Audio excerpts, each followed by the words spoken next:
राधा, थोड़ी सी चाय मिल सकती है क्या? जी चाचा जी, बस 5 मिनट दीजिए।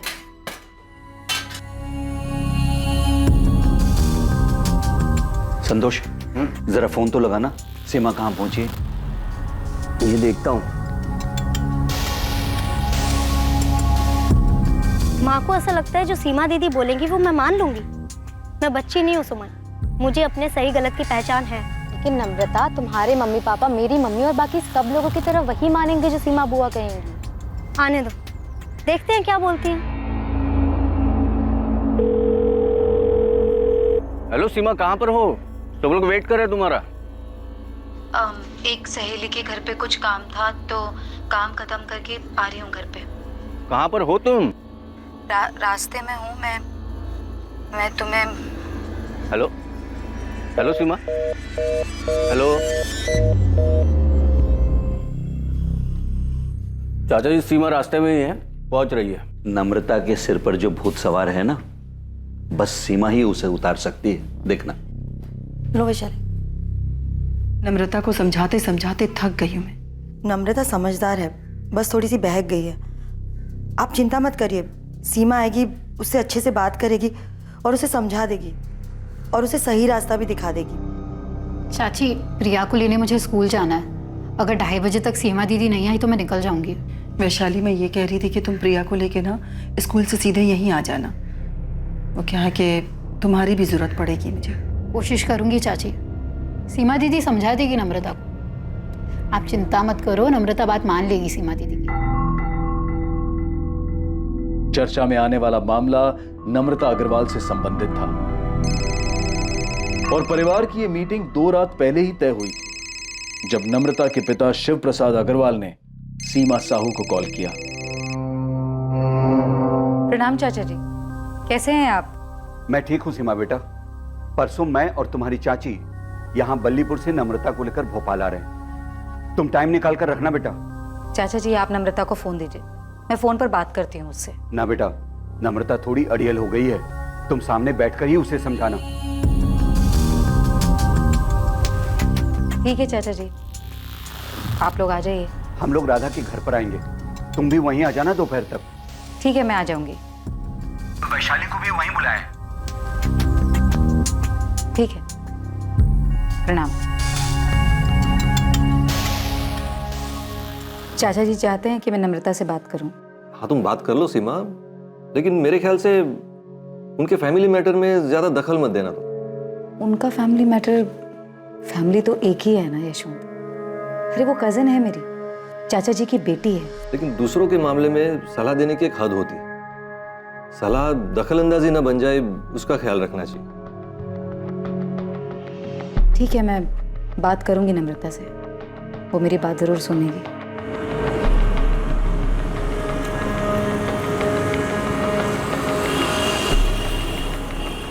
और 21 मार्च को शिव प्रसाद अग्रवाल और लता अग्रवाल अपनी बेटी नम्रता को लेकर सीमा के पास सलाह मशवरे के लिए भोपाल पहुंच गए। लगभग हर परिवार में एक ऐसा सदस्य होता है जो सबसे ज्यादा भरोसेमंद माना जाता है, जिसके पास सब अपनी परेशानी का हल ढूंढने के लिए जाते हैं। मुश्किल से मुश्किल घड़ी में भी जिसके पास हर जरूरी मामले का हल मिल जाता है। एक ऐसा सदस्य जिसके पास हर मसले पर कोई ना कोई सलाह और जरूरत पड़ने पर अपनी सलाह को मनवाने का अधिकार भी होता है। और इस परिवार की वो सदस्य है सीमा साहू। लेकिन 20 साल की नम्रता के साथ संकट की इस घड़ी में सीमा साहू नहीं है। सीमा साहू ने कहा था कि वो आएगी, लेकिन वो नहीं आई। मैं तो ऑफिस में हूँ संतोष, मेरी कुछ बात नहीं हुई सीमा से। यशवंत, मेरी 1 घंटे पहले सीमा से बात हुई थी, करीब 1:45 बजे। सीमा ने बोला था कि वो अपनी सहेली के यहाँ पे है और थोड़ी देर में पहुंच जाएगी। 3:15 बज गए, अभी तक आई नहीं वो। उसका फोन भी बंद आ रहा है। मैं देखता हूँ संतोष, लेकिन मुझे पता नहीं सीमा किस सहेली के घर क्यों जाने वाली थी। ठीक है।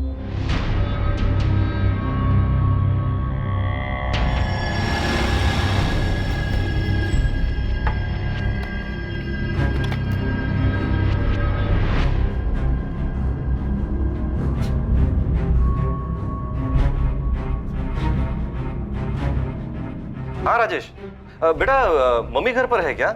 नहीं पापा, यहाँ पर तो ताला लगा हुआ है। और अगर मम्मी राधा मामी के घर जाने वाली थी तो अभी घर वापस क्यों आती? जरा पड़ोस में पूछो, मम्मी कहीं किसी के घर कुछ काम से तो नहीं गई? ठीक है, मैं पूछता हूँ। सीमा कभी ऐसा तो करेगी नहीं। फोन तो अब भी बंद ही आ रहा है चाचा जी। संतोष, सीमा ने कुछ बताया था कि वो किस सहेली के यहाँ गई है? वो नहीं बताया था, अचानक उसने फोन काट दिया। पर सीमा ऐसा कभी नहीं करेगी। वो लेट भी होती है तो फोन करके बताती है हमेशा। हाँ, लेकिन यहाँ उसका फोन ही बंद है। संतोष, फिर से ट्राई करो। हो सकता है उसके फोन की बैटरी गई हो और वो फोन चार्ज कर रही हो।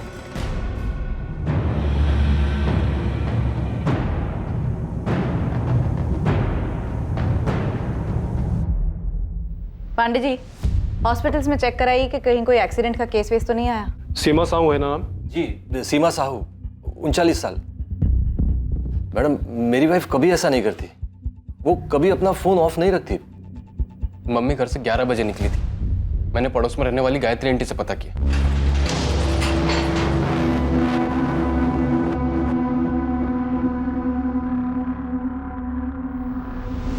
हॉस्पिटल्स में पता करते हैं। वैसे आपने बताया कि उन्होंने किसी संतोष को। जी, संतोष, वो सीमा के बड़े भाई के दोस्त हैं, घर वाले जैसे ही हैं। उन्होंने ही बात की थी। और उन्होंने बताया कि वो किसी सहेली के घर पर हैं। आपने वहां पता किया? कौन सी सहेली पता नहीं ना। सीमा के दोस्त हैं, वो तो हमारे मोहल्ले में ही रहते हैं। और मैडम, आज सीमा के चाचा जी खास बल्लीपुर से यहाँ आए थे सीमा को मिलने। उनकी मीटिंग तय थी। पर इसमें सीमा का इस तरह कहीं चले जाना। ठीक है, देखते हैं। वैसे हम कल तक वेट करके ही मिसिंग का FIR बना सकते हैं। आपकी वाइफ अडल्ट हैं। आप लोग अपनी तरफ से कोशिशें जारी रखिए। हो सकता है किसी के घर पर हो। पूछताछ करते रहिए। जी मैडम।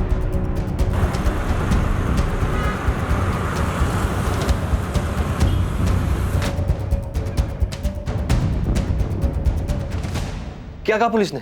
अभी तक 3 हॉस्पिटल में चेक कर लिया, कहीं कोई एक्सीडेंट का केस नहीं आया। चाचा जी, मैंने बहुत जगह पूछा, कहीं कोई रिक्शा विक्शा के एक्सीडेंट की खबर नहीं है। तो कहाँ गई होगी सीमा?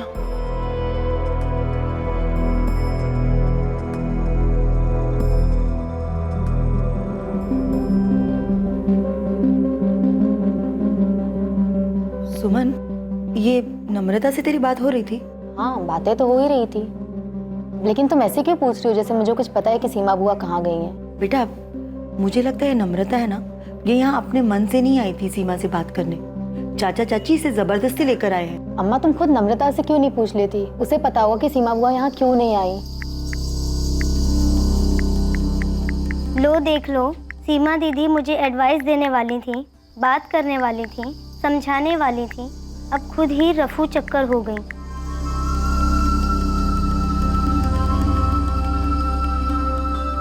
मैंने कहा था तुझसे नम्रता, जो होगा अच्छे के लिए ही होगा, टेंशन मत लेना।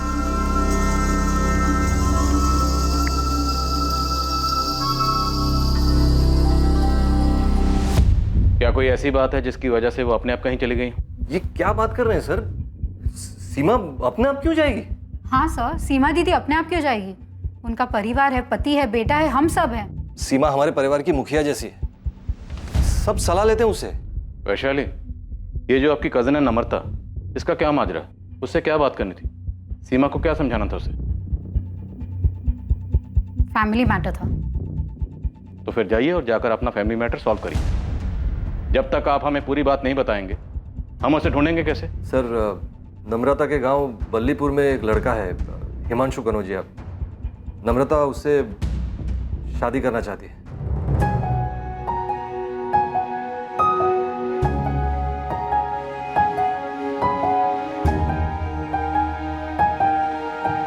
नम्रता, वो है ना तुम्हारे पापा का मजदूर हरीलाल, बड़ी आंखें निकाल के देख रहा था हमें। पक्का वो पापा को जाके चुगली करेगा। तू एक काम कर, तू अपने मम्मी पापा को जाके खुद सामने से बोल दे। मैं भी माँ से बोल देता हूँ कि रिश्ता लेकर पहुँच जाए। हाँ ठीक है, मैं बोल देती हूँ कि मैं हिमांशु कनौजिया से प्यार करती हूँ। जैसे ये बात सुनकर तो मम्मी पापा खुशी से नाचने लगेंगे ना। अब नाचे या फिर तांडव करे, बताना तो पड़ेगा ना मेरी जान। पापा, मैं हिमांशु से शादी करूँ, आप चाहे हाँ कहें या ना। हमारी नाक कटवाएगी तो? नम्रता, इस पूरे जिले में हिमांशु कनौजिया ही मिला तुझे? हाँ, ऐसा कौन सा पहाड़ टूट गया माँ? हिमांशु काम करता है, मेहनत करता है, दिक्कत क्या है? वो हमसे थोड़ा नीचा है, यही दिक्कत है ना। मुझे इससे कोई दिक्कत नहीं। हम कहीं के नहीं रहेंगे बेटा, अगर तू उसके साथ ऐसी हरकत करेगी तो। सर नम्रता तो एक टांग पर खड़ी थी कि अगर खुशी खुशी उसकी शादी हिमांशु से नहीं करवाई गई ना तो हिमांशु के साथ भाग जाएगी। सर इसीलिए तो सीमा के चाचा जी नम्रता को यहाँ लेकर आए थे ताकि सीमा नम्रता से बात कर सके, उसको समझा सके। सर सीमा हमारी बड़ी बहन है, सब उनकी बात मानते हैं। वो दोपहर को 1:30 बजे हमारे भाभी राधा के घर आने वाली थी, जहाँ चाचा जी, चाची जी और नम्रता आए हुए थे। लेकिन ये कौन सी सहेली थी जहाँ आपकी पत्नी सीमा गई थी? यही नहीं पता ना सर, पता नहीं सर। चाचा जी बलीपुर से खास सीमा से मिलने यहाँ आए थे, 1:30 बजे मीटिंग तय हुई थी और ऐसे में सीमा कहीं और चली जाए किसी से मिलने, पता नहीं सर, कुछ समझ में नहीं आ रहा है सर। और ये संतोष कौन है जिसने सीमा से फोन पे बात की थी? संतोष हमारे बड़े भाई शंकर भैया के अच्छे दोस्त हैं। शंकर भैया अब नहीं रहे, संतोष परिवार जैसे हैं हमारे लिए। सीमा ने संतोष से कहा कि वो अपनी एक सहेली के यहाँ गई थी। झूठ बोलेगी? सर झूठ क्यों बोलेगी सीमा? किस लिए?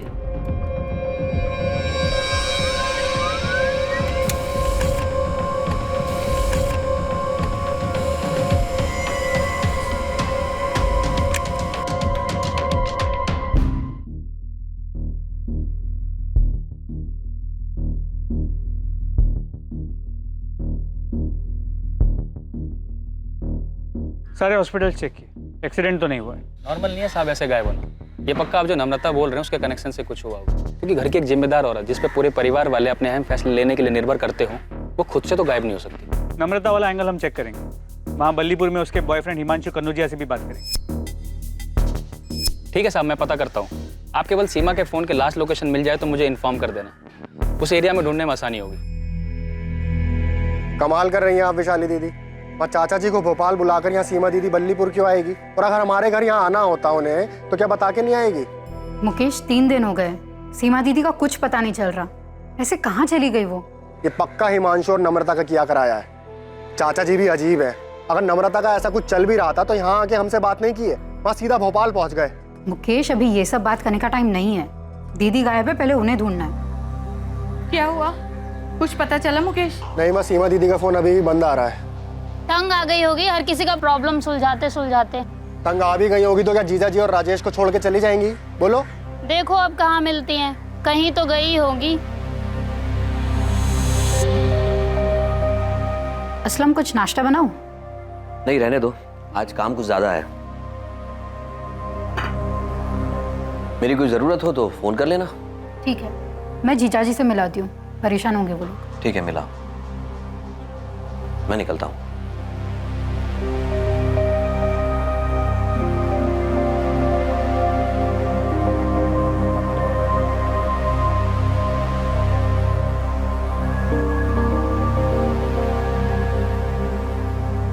पापा, सीमा दीदी गायब होगी तो हिमांशु क्या कर सकता है? उसे वहां बल्लीपुर में पुलिस क्यों उठाने के लिए गई है? नम्रता, भोपाल आने से पहले कुछ बात हुई थी सीमा से तुम्हारी? नहीं हुई थी। और मैं क्यों करूंगी बात? मुझे यहाँ पर जबरदस्ती बात करने के लिए बुलाया गया था, तो मैं उनसे सामने से क्यों करूंगी बात? नम्रता, कहीं तुमने और हिमांशु ने तो कुछ नहीं किया? हाँ पापा, मैंने और हिमांशु दोनों ने मिलकर सीमा दीदी को गायब कर दिया, ताकि वो मुझसे कोई बात ना कर सके, मुझे अपना लेक्चर ना दे सके। बस सीमा दीदी खुद ही चली गई है यहाँ से।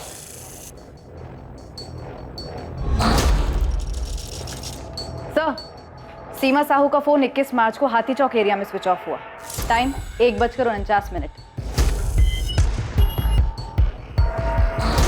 कितने बजे के करीब ही संतोष ठाकुर की सीमा से फोन पर बात हुई? हेलो सीमा, कहाँ पर हो? सब लोग वेट कर रहे हैं तुम्हारा। हाँ सर, संतोष से बात की मैंने। उसने बताया कि सीमा ने अचानक फोन काट दिया। उसने कहा था कि वो अपने किसी सहेली के यहाँ पे है। मैंने पूछा कितना टाइम लगेगा, तो सीमा बोल ही रही थी कि उसका फोन कट गया। आप खुद ही सुन लीजिए। हेलो सीमा, कहाँ पर हो? सब लोग वेट कर रहे हैं तुम्हारा। एक सहेली के घर पे कुछ काम था, तो काम खत्म करके आ रही हूँ घर पे।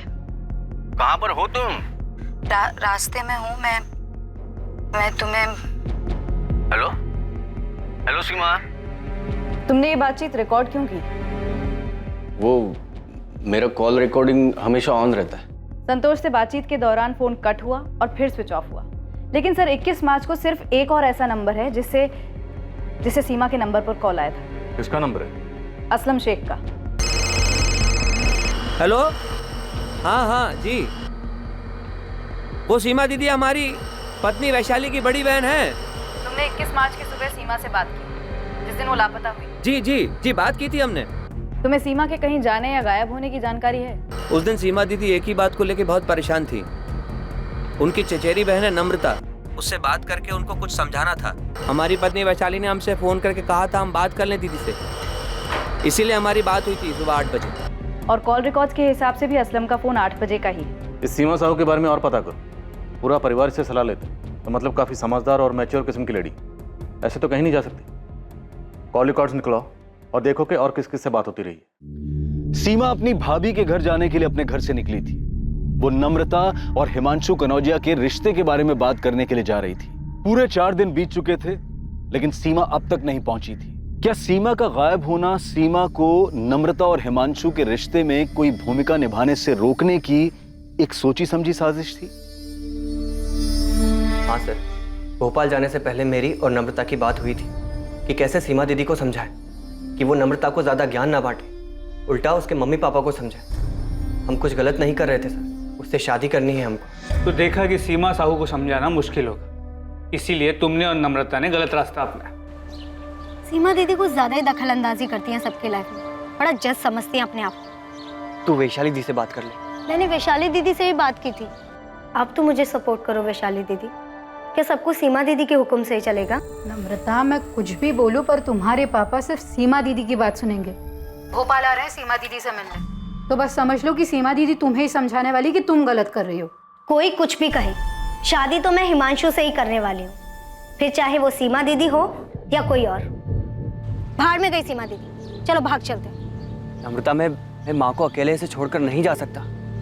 तुम एक बार सीमा दी से बात कर लो, क्या पता जज साहिबा हमारे पक्ष में ही फैसला सुना दे। ऐसा हो ही नहीं सकता, मैं जानती हूँ उनको अच्छे से। फैमिली में अपना पावर दिखाना अच्छा लगता है उनको। गलत तब होता सर जब मैं नम्रता को भगा कर ले जाता, लेकिन मैं ऐसा नहीं करता क्योंकि बाद में बल्लीपुर में तकलीफ मेरी माँ झेलती। मैं शादी करना चाहता था सर, लेकिन आप जिस तरह से सवाल कर रहे हैं ऐसा लगता है जैसे मैंने कुछ किया है। तो मैं इतना बेवकूफ़ नहीं हूँ सर कि सीमा दीदी के साथ कुछ करता। तो नम्रता ने खुद से कुछ किया है? सर, उनके पूरे परिवार में सीमा दीदी का ही हुक्म चलता है। सब अपने छोटे बड़े मसले लेकर उनकी चौखट पर पहुंच जाते हैं। सारे फैसले सीमा दीदी ही करती है। अब किसी को ठेस पहुंची होगी सर उनके फैसले से। सर, मेरी और नम्रता की शादी की बात निकले अभी 1 महीना भी नहीं हुआ है। आपको लगता है कि हमने उनका मर्डर? हमने तो मर्डर की बात भी नहीं। लेकिन सर, आप ही ने कहा है कि सीमा दीदी को कुछ किया, तो कोई क्या करेगा सर? अगवा करके कोई ऐसे ही रखेगा क्या? तो मर्डर हुआ है उसका? अरे सर, आप तो मुझे ही चक्कर में फंसा रहे हैं सर। मैंने तो बस ऐसे ही कहा है। आज 4 दिन हो गए सर, कोई ऐसे ही थोड़ी चला जाता है। सीमा साहू का ऐसे अचानक गायब होना हर किसी की समझ से परे था। सीमा के चाचा शिव प्रसाद और चाची लता खुद को इस घटना के लिए जिम्मेदार मान रहे थे। कहीं सबके पीछे की वजह यह तो नहीं थी कि वो सीमा से अपनी बेटी के लिए सलाह मशवरा करना चाहते थे। परिवार के सभी लोग सीमा को अपनी शक्ति का स्रोत और सबसे विश्वसनीय मानते थे, लेकिन अब किसी को समझ में नहीं आ रहा था कि सीमा कहां चली गई और उसके साथ क्या हुआ।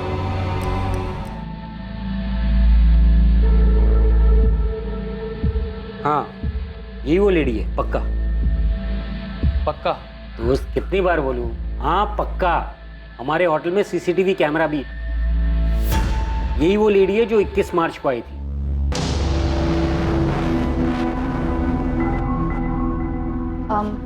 Room number 201, Mukhtar Syed. आपका नाम? सीमा साहू। 1 मिनट।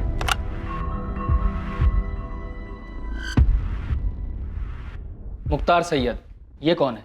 उस दिन सुबह ही चेक इन किए थे, बुजुर्ग आदमी थे। 21 मार्च को चेक इन किए थे और 22 मार्च की सुबह को चेकआउट कर दिए थे।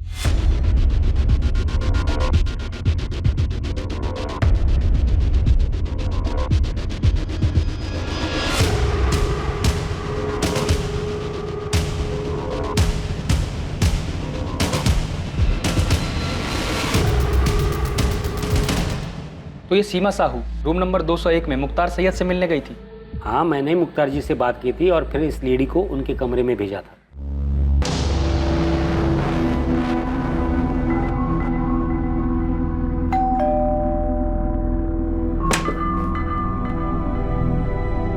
सीमा साहू जी आइए।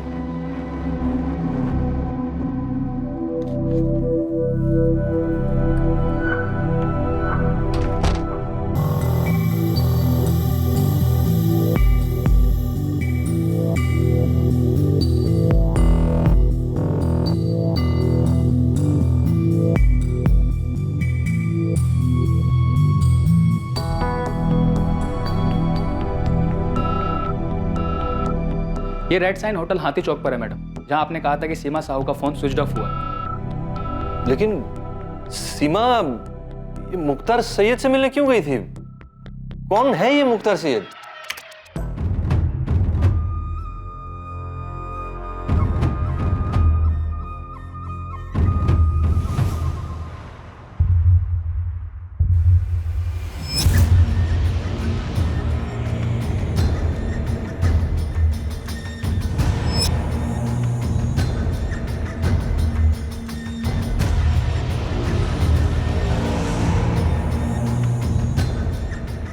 पता नहीं सर ये कौन है।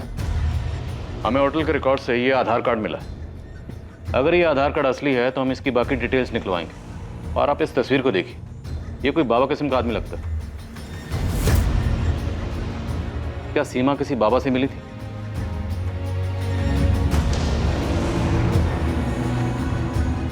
ये जो बुरी ताकतें हैं सीमा, हमें उन पर काबू पाना है। जो तुम्हारे मंसूबे पर बुरी नजर डाल रहे हैं, उन बुरी नजरों को हमें दूर करना है।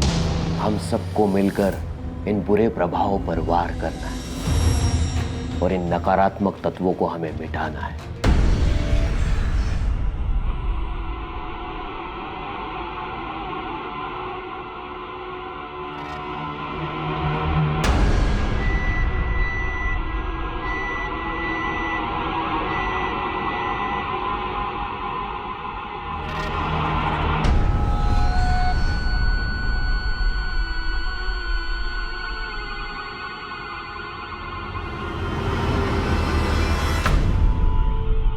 क्या इससे वो सारी बुरी शक्तियां खत्म हो जाएंगी जो आसपास मंडरा रही हैं?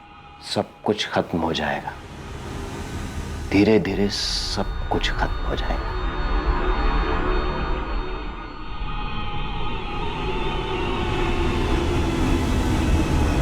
सर आप बाबा बाबा की बातें कर रहे हैं, लेकिन सीमा ने कभी इन बातों पर विश्वास नहीं किया। सर ये मुख्तार सैयद है कौन? राजेश, सब कुछ तुम्हारे सामने है। तुम्हारी माँ कहाँ गई थी, किससे मिलने गई थी? सर जो आप आदमी दिखा रहे थे मुख्तार सैयद, सर ये तो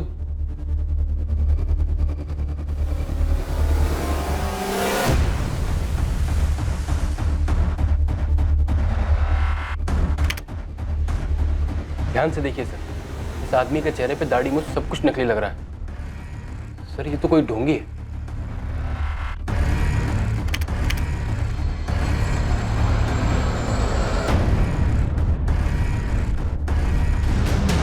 सही कह रहे हो राजेश, इसकी दाढ़ी मूंछ नकली लग रही है। पर इस तरह के आदमी से मिलने के लिए तुम्हारी माँ क्यों गई होगी?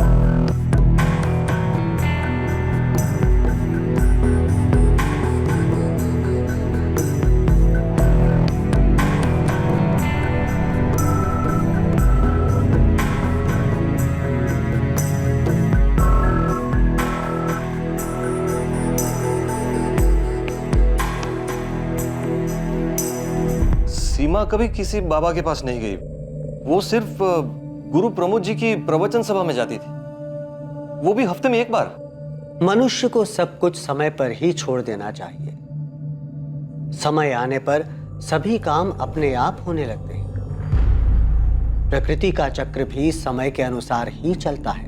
वैशाली, तुम्हारी बहन मुख्तार सैयद से क्यों मिली होगी? मुझे नहीं पता। मैं तो ये भी नहीं जानती कि ये कौन है और दीदी उस दिन वहां क्यों गई, जबकि उस दिन दीदी को नम्रता के मुद्दे को सुलझाना था। तुम्हें किसी पे शक?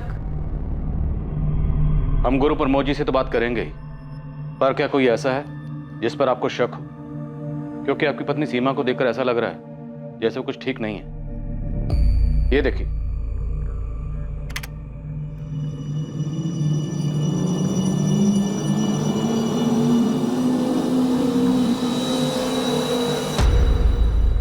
सीमा जिस तरह से चल रही है ऐसा लग रहा है जैसे ये नशे में।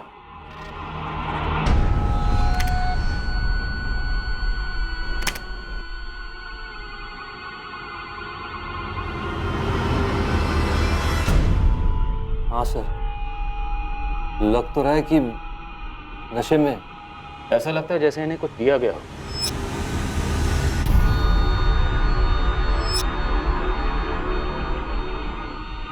हाँ, ऐसा लग रहा है कि सीमा दीदी को किसी ने कोई नशीली चीज खिलाई पिलाई होगी। ऐसा ही लग रहा है।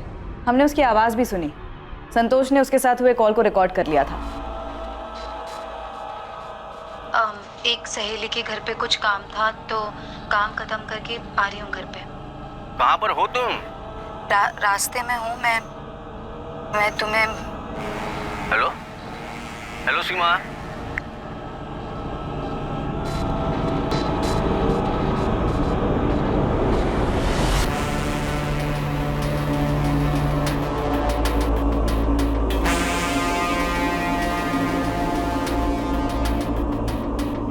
रास्ते में हूँ मैं तुम्हें।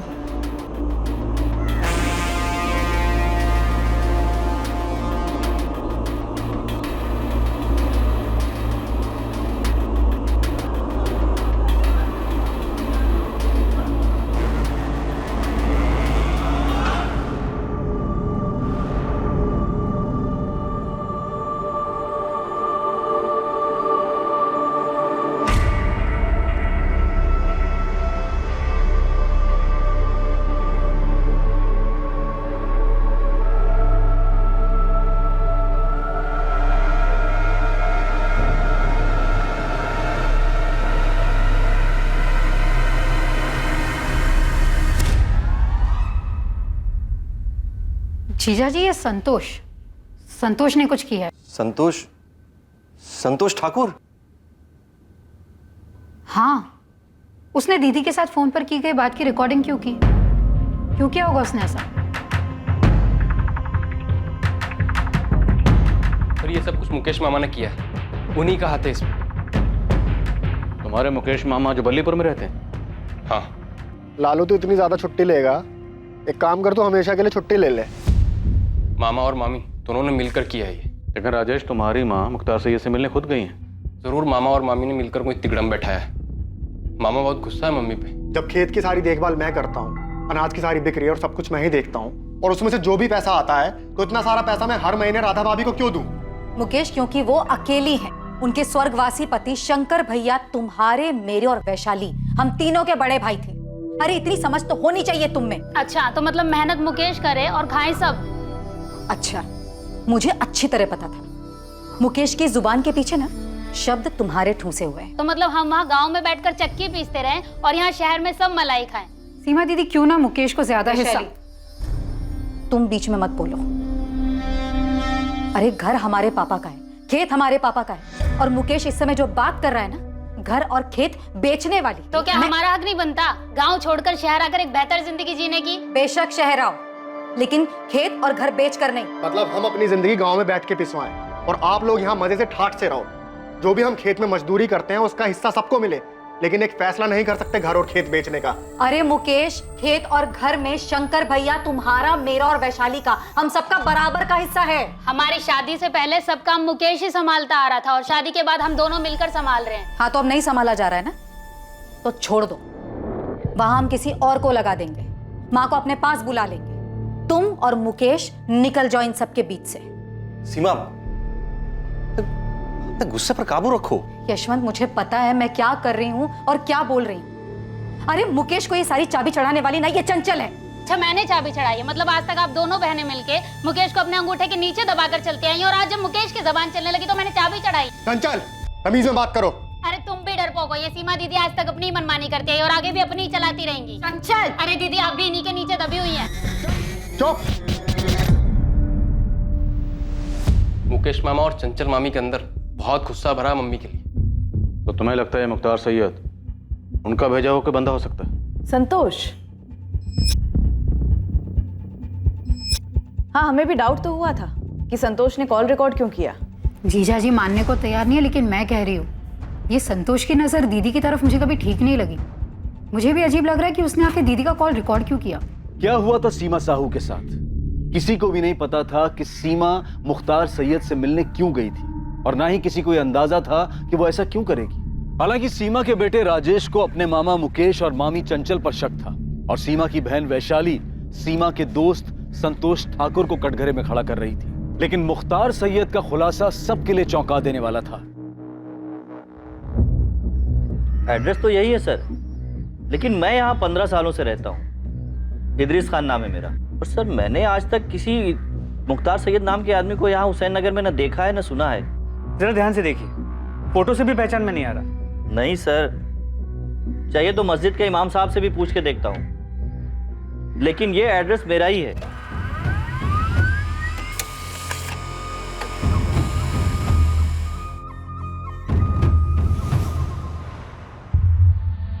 सर, ये आधार कार्ड फर्जी है। ये आधार कार्ड नंबर किसी और के नाम पे रजिस्टर्ड, इसका किसी भी मुख्तार सैयद नाम के आदमी के साथ दूर दूर तक कोई भी रिश्ता नहीं। सिम कार्ड 19 मार्च को खरीदा गया, लेकिन ना ही उससे कॉल कोई किया गया और ना ही कोई कॉल आया उस पर। यही वो नंबर है जिसकी डॉक्यूमेंटेशन के लिए ये आधार कार्ड इस्तेमाल हुआ? जी सर, लेकिन फर्जी है। पर ऐसे किसी भी फर्जी मुख्तार सैयद से मिलने के लिए सीमा साहब क्यों जाएगी? सर, कोई तो वजह होगी। सीसीटीवी कैमरा में साफ दिख रहा है कि सीमा वहाँ मुख्तार से मिलने गई थी। अब वो खुद से गई थी या किसी के इशारे पे गई थी, पर वो वहाँ गई थी, तो कोई तो वजह होगी। ये आप बार बार क्यों पूछ रहे हो कि मैंने सीमा का कॉल रिकॉर्ड क्यों किया? क्योंकि सीमा के फोन पर आखिरी कॉल तुमने किया था 21 मार्च 1:45 पर। और ये महज इत्तेफाक नहीं है कि सीमा गायब है, वो नशे में लग रही है और तुमने कॉल रिकॉर्ड किया। क्यों? सर, मेरे फोन में कॉल रिकॉर्डर हमेशा ऑन रहता है सर। इससे पहले सब लोगों के कॉल रिकॉर्ड हुए हैं सर। मैं आपको दिखाता हूँ। तुम ये बताओ कि तुम्हारा रिकॉर्डर ऑन क्यों रहता है? सर, मेरा प्रॉपर्टी डीलिंग का बिजनेस है। कभी कभी फोन पर कोई धमकी देता है, इसलिए अपने सेफ्टी के लिए मैं रिकॉर्ड कर लेता हूँ। और सर, मैं सीमा के बड़े भाई का जिगरी दोस्त रहा हूँ। उसके फैमिली के साथ मेरा अपने फैमिली जैसा रिश्ता है। और सीमा, उसके साथ तुम्हारा कैसा रिश्ता है? अब आप ये वाहियात इल्जाम मुझे पर लगाएंगे?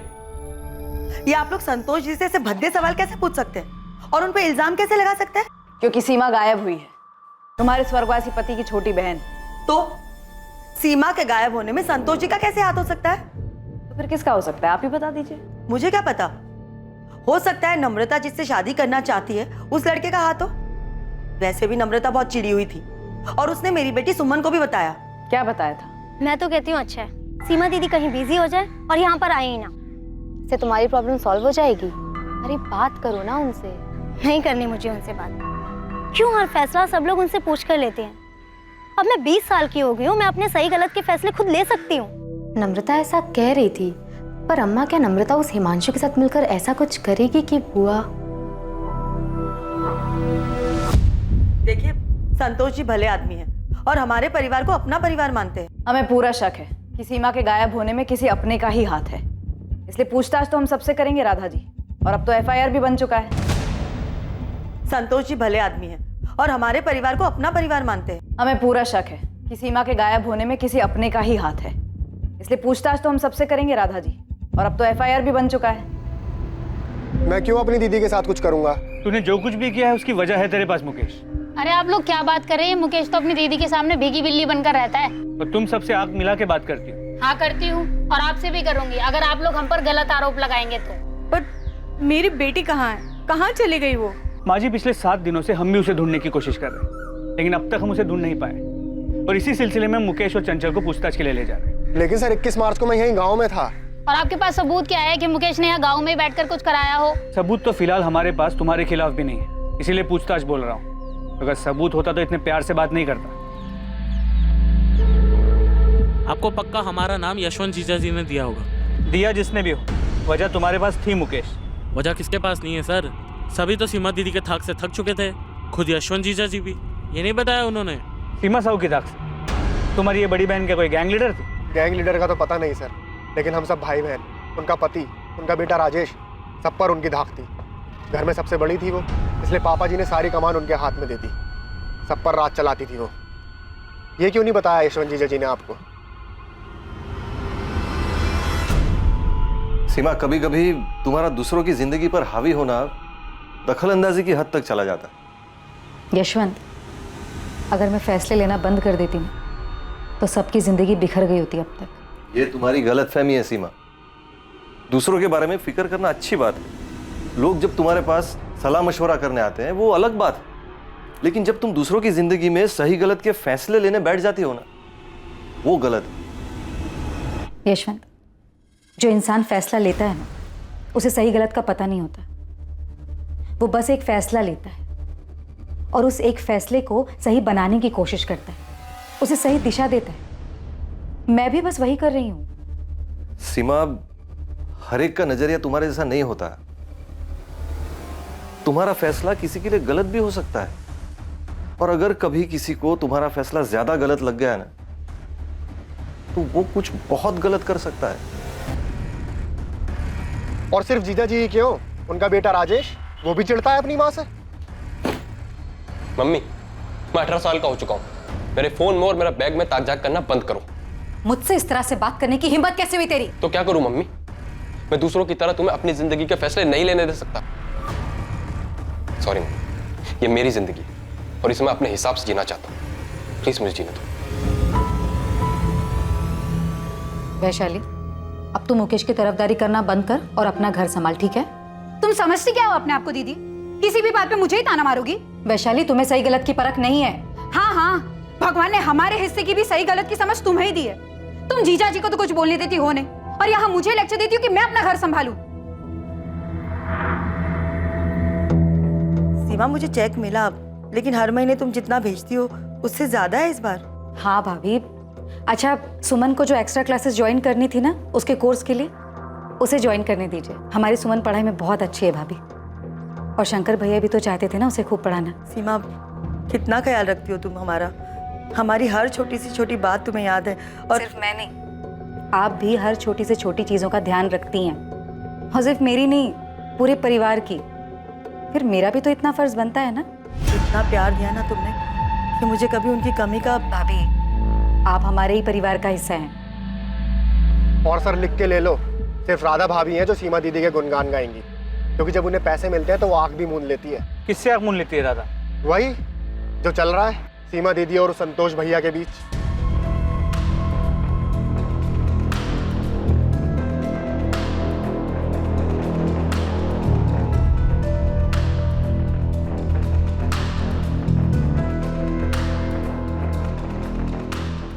पेंटो, मुझे किसी भी सूरत में ये इन्फॉर्मेशन चाहिए कि सीमा साहू इस मुख्तार सैयद से मिलने होटल क्यों गई।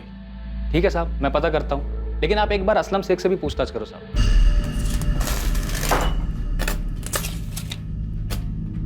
हे हाशिम, इधर आ। ये दरवाजे का माप था ना तेरे पास बराबर, ये 4 इंच छोटा कैसे हो गया? असलम भाई, पहले माप देखो आप।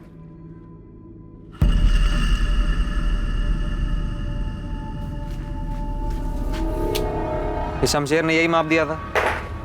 ए हाशिम, क्या कुछ भी? मुझ पे क्यों इल्जाम लगा रहा है? क्या है शमशेर ये? तूने माप ही गलत लिया है। बताओ। तो इस असलम शेख का नाम कहीं इसलिए तो नहीं ले रहा क्योंकि असलम शेख भी मुसलमान है और ये मुख्तार सैयद भी? नहीं साहब, क्या आप भी धर्म की बात को बीच में लेके आ रहे हो? मैंने असलम शेख का नाम इसलिए लिया है क्योंकि वैशाली उसकी दूसरी बीवी है, एक चिढ़ खाई हुई पहली बीवी है फौजिया। ए हाशिम, क्या कुछ भी? मुझ पे क्यों इल्जाम लगा रहा है? क्या है शमशेर ये? तूने माप ही गलत लिया है। बताओ। तो इस असलम शेख का नाम कहीं इसलिए तो नहीं ले रहा क्योंकि असलम शेख भी मुसलमान है और ये मुख्तार सैयद भी? नहीं साहब, क्या आप भी धर्म की बात को बीच में लेके आ रहे हो? मैंने असलम शेख का नाम इसलिए लिया है क्योंकि वैशाली उसकी दूसरी बीवी है, एक चिढ़ खाई हुई पहली बीवी है फौजिया। साहब, इस फैमिली में बहुत कुछ प्लास्टिक पेंट चढ़ा हुआ है। ये फौजिया नफरत करती थी वैशाली से और उससे भी ज़्यादा सीमा साहू से, क्योंकि सीमा ने ही वैशाली और असलम शेख की शादी के लिए मंजूरी दी थी। फौजिया के पति को घर से छीन के लेके आ गई थी। सर, 5 कांस्टेबल्स को हाथी चौक से लेकर राधा के घर और सीमा के घर तक 10 बार दौड़ा चुकी। इन दोनों इलाकों में किसी ने भी 21 मार्च के दिन सीमा को घर वापस आते या कहीं और देखे जाने की कोई जानकारी ही नहीं है। आज पूरे 7 दिन हो, वो इतने दिनों तक सीमा को छुपा के रखेगा? साहब, ये लेडी परिवार के अंदर ही सबके रास्ते में आ रही थी। मुझे तो ऐसा लग रहा है किसी ने इसको रास्ते से हटाया।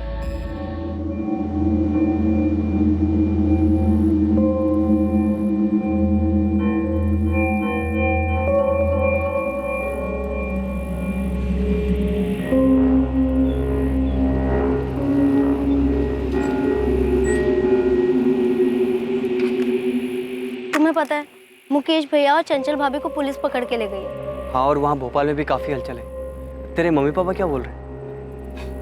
पूछ रहे हैं मुझसे बार बार कि कैसे मैंने सीमा दीदी को गायब कर दिया, जैसे मैंने कोई झाड़ फूक करके उनको अपने वश में कर लिया।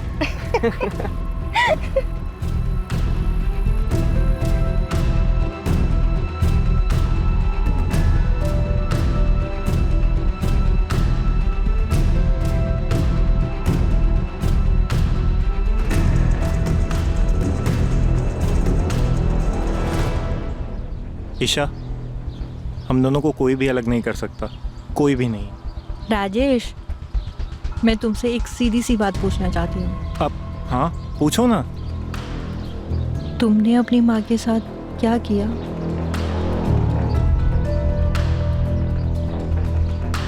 कभी कभी लगता है कि सीमा को ऐसे सब लोगों के लाइफ में घुसना नहीं चाहिए था।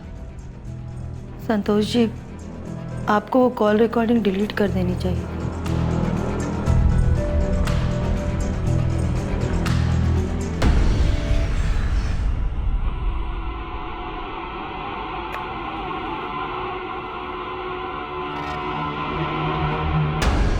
ये तुम्हारी हर परेशानी को खत्म कर देगा सीमा, ये हर बुरे साये को मिटा देगा।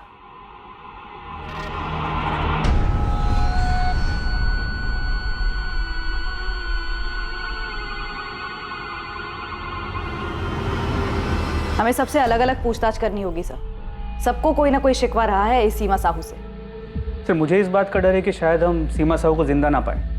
मुझे भी यही लग रहा है। ऐसा लगता है कि सीमा साहू को बुरी तरह से किसी जाल में फंसाया गया, और ये जाल उसके किसी अपने नहीं बिछाए। सीमा साहू एक दृढ़ महिला थी। वो ऐसी बिल्कुल नहीं थी कि इतनी आसानी से कोई गलत कदम उठाए और मुख्तार सैयद जैसे फर्जी आदमी से मिलने चली जाए। जी सर, बिल्कुल किसी अपने ने ही धोखा दिया है सीमा को, या फिर ये भी हो सकता है कि सारे अपनों ने मिलकर साजिश रची ताकि हमें कोई सुराग ना मिले।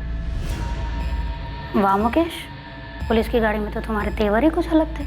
तुमने तो सारा चिट्ठा ही खोल दिया सबका। तुम्हें लगता है पुलिस हमारा भरोसा करेगी? यही तो प्रॉब्लम है ना तुम्हारे साथ। सीमा दीदी ने ना तुम्हें खुद पर ही भरोसा ना करने लायक बनाकर छोड़ा है। अरे कॉन्फिडेंस दिखाओ, थोड़ा कॉन्फिडेंस।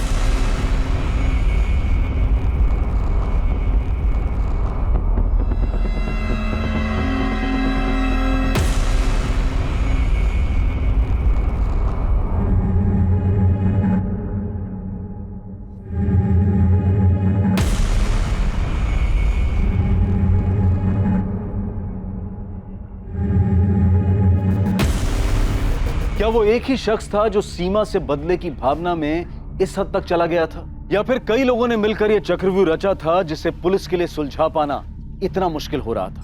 सीमा साहू गुरुजी के पास जाया करती थी। क्या गुरुजी के पास सीमा साहू के इस तरह अचानक गायब हो जाने का जवाब था? सीमा एक बहुत ही भली और न्यायप्रिय महिला थी, जो अपने परिवार के हर व्यक्ति के बारे में सोचती थी। ऐसे ही होते हैं जिम्मेदार। सीमा के सर पर भी जिम्मेदारी का बड़ा बोझ था।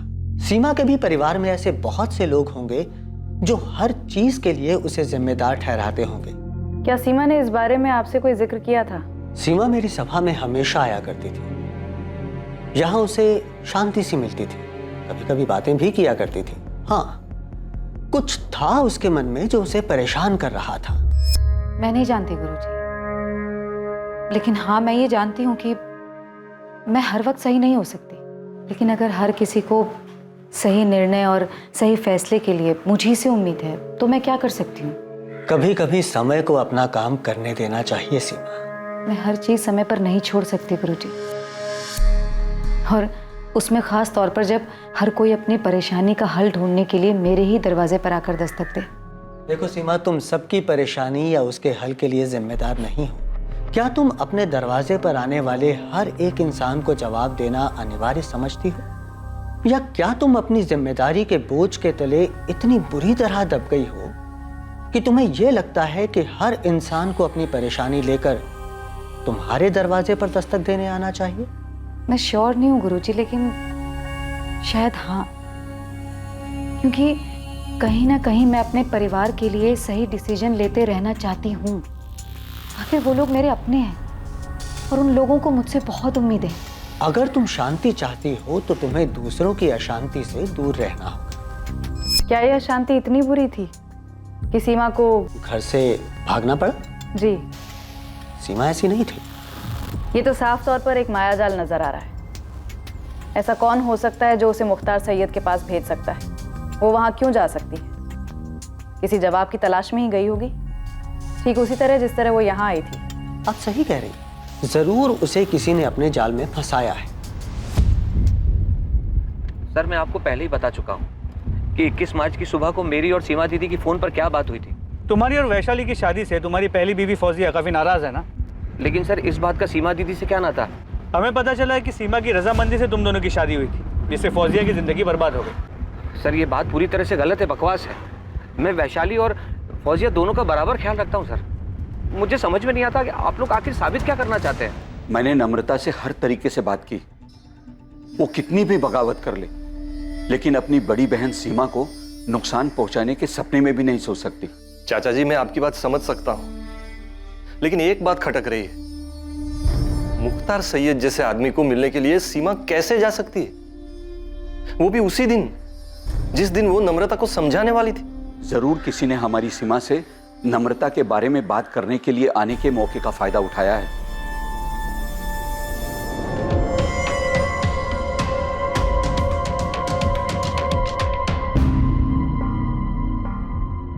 सर मैं नहीं जानता ये मुख्तार सैयद कौन है। हाँ अगर ये मुस्लिम है और मैंने सिर्फ पूछा तुम इसे जानते हो या नहीं? नहीं सर मैं नहीं जानता इसे। अगर आपको शक है कि फौजिया ने कुछ किया है सीमा दीदी के साथ, तो फौजिया को उठा के पूछिए। आप असलम को क्यों उठा लाए? हमने सिर्फ पूछताछ के लिए उठाया है। आपने दो और दो जोड़ दिया। मुख्तार सैयद नाम है तो असलम।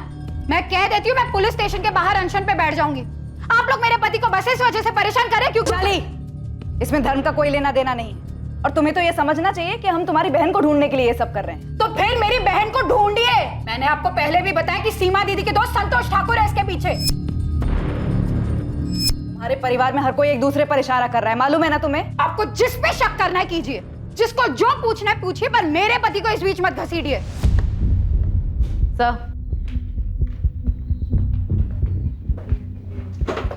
सर ये वैशाली बहुत हंगामा कर रही है, धमकी दे रही है कि अगर हमने असलम को नहीं छोड़ा तो वो बाहर अनशन पर बैठ जाएगी। चोर की दाढ़ी में तिनका। कह नहीं सकते सर, पर ये सिचुएशन मुश्किल हो सकती है। उसने सीमा के हस्बैंड यशवंत को फोन करके बुला लिया है और बाकी लोगों को भी इकट्ठा कर रही है। ठीक है, उसे बोलो 10 मिनट में असलम को पूछताछ करके छोड़ते हैं। सर असलम, हम तुम्हें पुलिस स्टेशन क्या ले आए? तुम्हारी बीवी वैशाली ने तो हंगामा मचा दी। क्यों नहीं मचाएगी सर? क्योंकि वो अच्छी तरह जानती है कि मैं सीमा दीदी के कितना करीब था, और आप लोग बिना किसी वजह के मुझसे इस तरह पूछताछ कर रहे हैं। और एक तरफ आप कह रहे हैं कि इसके पीछे मेरी पहली बीवी फौजिया का हाथ है। सर आपको लगता है फौजिया इतनी चालाक है कि वो एक जाल बुनेगी और सीमा दीदी उसमें फंस जाएगी? सर ऐसा करने की हिम्मत सिर्फ उसकी हो सकती है जो सीमा दीदी के सबसे करीब हो। तुम्हारा इशारा यशवंत की तरफ या फिर सीमा के बेटे राजेश की तरफ? सर मैं कोई नाम नहीं ले रहा, लेकिन आप खुद सोचिए, सीमा दीदी रेड शाइन होटल में एक ऐसे अजनबी इंसान से मिलने जाती है जो कि फर्जी है। मिलने की क्या वजह हो सकती है सर? आप उस वजह को ढूंढिए ना। सर पहली बात तो यह है कि सीमा दीदी किसी पे भरोसा किए बिना उससे मिलने नहीं जा सकती। हर चीज में खुद सोच समझ के वो फैसला लेती थी। ये नम्रता वाले मामले में ही देख लीजिए आप सर। क्या दीदी ने चाचा चाची से उस हिमांशु के बारे में पता करने की कोशिश की कि ये लड़का कौन है, क्या करता है, कहाँ से आया है? नहीं सर, उन्होंने किसी से बात तक नहीं की। तो सीमा फर्जी मुख्तार सैयद से मिलने के लिए होटल रेस्टोरेंट क्यों गई? सर मैं तो बल्लीपुर में था और सीमा दीदी मेरी बात सुनने से रही। अरे आप वैशाली दीदी से पूछो ना, वो तो यहीं रहती है भोपाल में, या फिर राधा भाभी से। क्या ये सब मिलकर कुछ नहीं कर सकते? वैशाली के पति असलम शेख को पूछताछ के बाद पुलिस ने छोड़ दिया, और ऐसा ही हुआ मुकेश और उसकी बीवी चंचल के साथ। इनके खिलाफ भी पुलिस को कुछ नहीं मिला।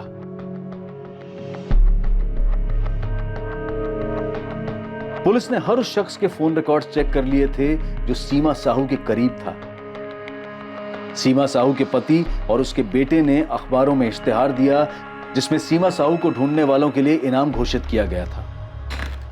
सर शक के घेरे में जितने भी लोग थे सबके कॉल रिकॉर्ड्स चेक कर लिए, लेकिन किसी के भी कॉल रिकॉर्ड्स में से कुछ भी नहीं मिला है। मालती ऐसा कैसे हो सकता है? एक भी कॉल ऐसी नहीं है जिससे ये लगे कि सीमा साहू को फंसाया जा रहा है। नहीं सर, सीमा के पति यशवंत और उसके बेटे राजेश के कॉल रिकॉर्ड्स भी चेक किए, ये सोचकर कि शायद कोई पर्सनल एंगल होगा, लेकिन किसी से भी कोई भी सुराग हाथ नहीं लगा है। तो फिर मामला है कहाँ? सीमा के पति यशवंत ने सीमा की तस्वीर अखबार में छपवाई, लेकिन सीमा का कोई अता पता नहीं, अभी तक कोई सामने नहीं आया। सर ये हाथी चौक में मैं इतने दिन से जितने भी रिक्शे वाले और प्राइवेट टैक्सी वाले हैं सबको ये फोटो दिखा के घूम रहा हूँ, पर ये सीमा साहू किसी भी पब्लिक ट्रांसपोर्ट से होटल रेड साइन तो आई नहीं है।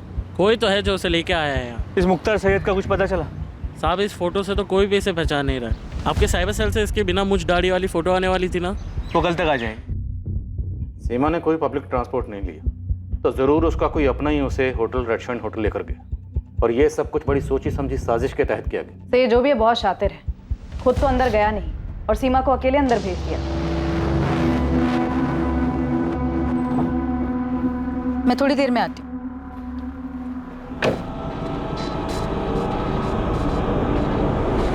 हाथी चौक के आसपास कोई दुकान, एटीएम, कहीं कोई सीसीटीवी नहीं है सर, लेकिन होटल रेड साइन के आसपास नहीं। सीमा जहाँ रहती है राठी कॉलोनी, वहाँ तो नहीं है। तो सीमा के जितने भी करीब है उनमें से किसी की भी मोबाइल लोकेशन सीमा के मोबाइल लोकेशन से मैच नहीं करती। 21 मार्च को सब लोग या तो काम में या कहीं और बिजी थे। और हिमांशु कनौजिया नम्रता का आशिक, उसकी तो बलीपुरा गाँव ही होगी। जी सर। और असलम शेख? असलम शेख अपने गांव महबूब नगर में ही था, उसका वहीं का लोकेशन आया। जैसा कि हमको पहले लगा था, अब तो ये और भी मुश्किल है कि सीमा को इतने दिनों तक बंदी बनाकर रखा गया होगा। लेकिन अगर सीमा के साथ कुछ और भी हुआ तो कहाँ हुआ, कैसे हुआ, किसने किया? सर ये सारे परिवार वाले एक दूसरे की ओर इशारा कर रहे हैं। हो सकता है सीमा से इन सबको कोई ना कोई शिकवा रहा होगा। पॉसिबिलिटी है कि सीमा ने अपने परिवार के अलावा भी किसी और की जिंदगी में भी दखलंदाजी की होगी।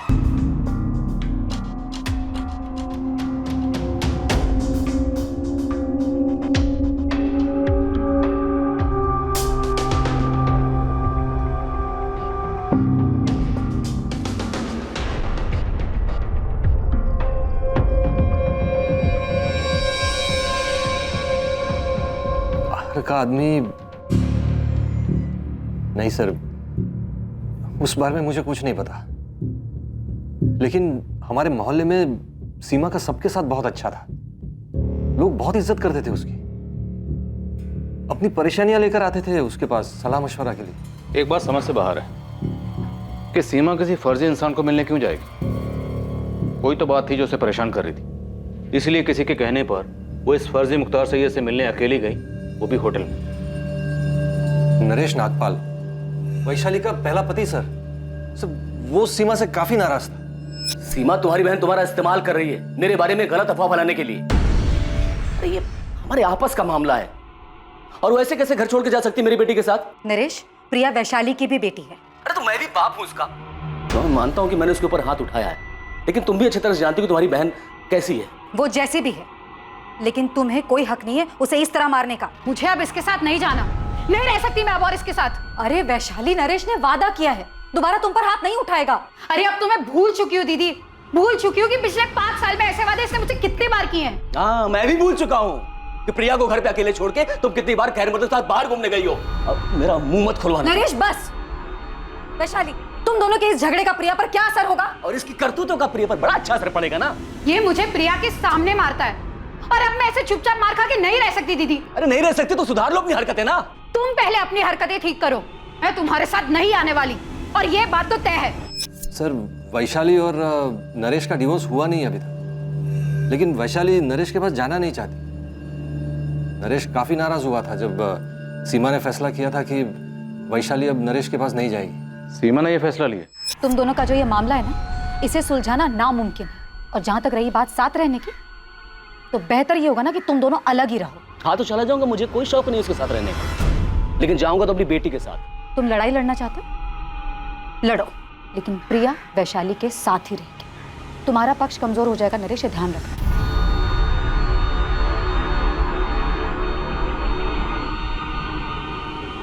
सीमा, मेरी एक बात याद रखना, ये बहुत महंगा पड़ेगा। नरेश नागपाल सर वही एक इंसान है जिसको मैं जानता हूँ, जिसने सीमा से नाराजगी जताई थी। हाँ सर। इस नरेश नागपाल से तो हम बात करेंगे। आप मुझे ये बताइए कि वो कौन सी बात थी जो सीमा को परेशान कर रही थी, क्योंकि इतना तो तय है कोई ना कोई बात तो थी जिसकी वजह से सीमा किसी के कहने पर उस फर्जी मुख्तार सैयद से मिलने गई। इससे पहले सीमा उस होटल में कभी नहीं गई, हमने चेक किया।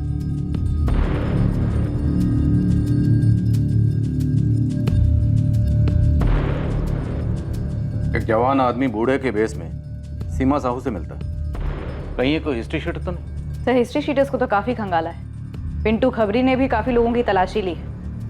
इस केस में हिस्ट्री शीटर्स का इस्तेमाल तो नहीं हो सकता, क्योंकि अगर ऐसा होता तो किसी भी तरीके की प्लानिंग की बात हमें जरूर पता चलती। फिर भी पता करो, हो सकता है कोई पुराना हिस्ट्री शीटर हो। Okay sir. मालती, एक मिनट। जब हमने इस शख्स को सबसे पहले सीसीटीवी फुटेज में देखा था, तब सीमा के बेटे राजेश ने सबसे पहले ये पॉइंट आउट किया था कि इसकी मूछ, दाढ़ी और विग नकली है। ध्यान से देखिए सर, इस आदमी के चेहरे पे दाढ़ी मूछ सब कुछ नकली लग रहा है। सर ये तो कोई ढोंगी है। तो क्या राजेश को पहले से पता था कि असली नहीं, नकली? और जैसा कि हम सोच रहे हैं कि सीमा से कोई परेशान हो गया होगा, तो क्या ये परेशानी सीमा के अपने ही घर में उसके सबसे करीब थी? सीमा का बेटा राजेश, सर उससे पूछताछ करनी चाहिए।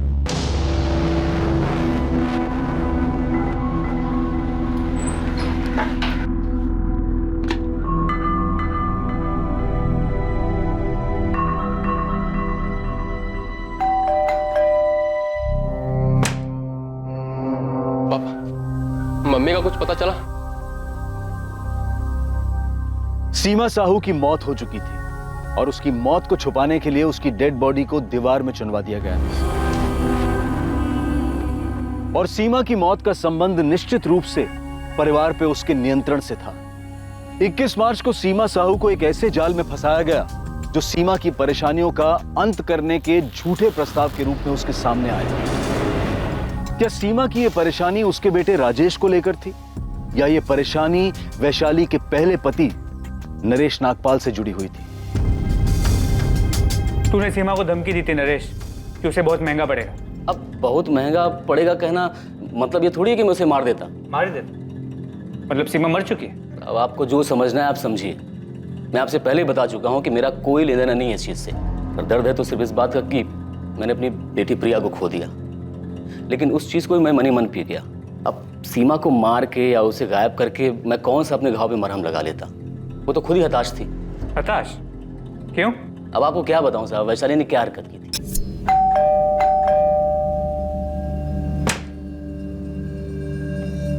प्रिया नहीं है। क्या? वैशाली, मैंने तुमसे पहले ही कहा था मैं आ रहा हूं, फिर भी? प्रिया की फ्रेंड की बर्थडे पार्टी है, कल ही पता चला था।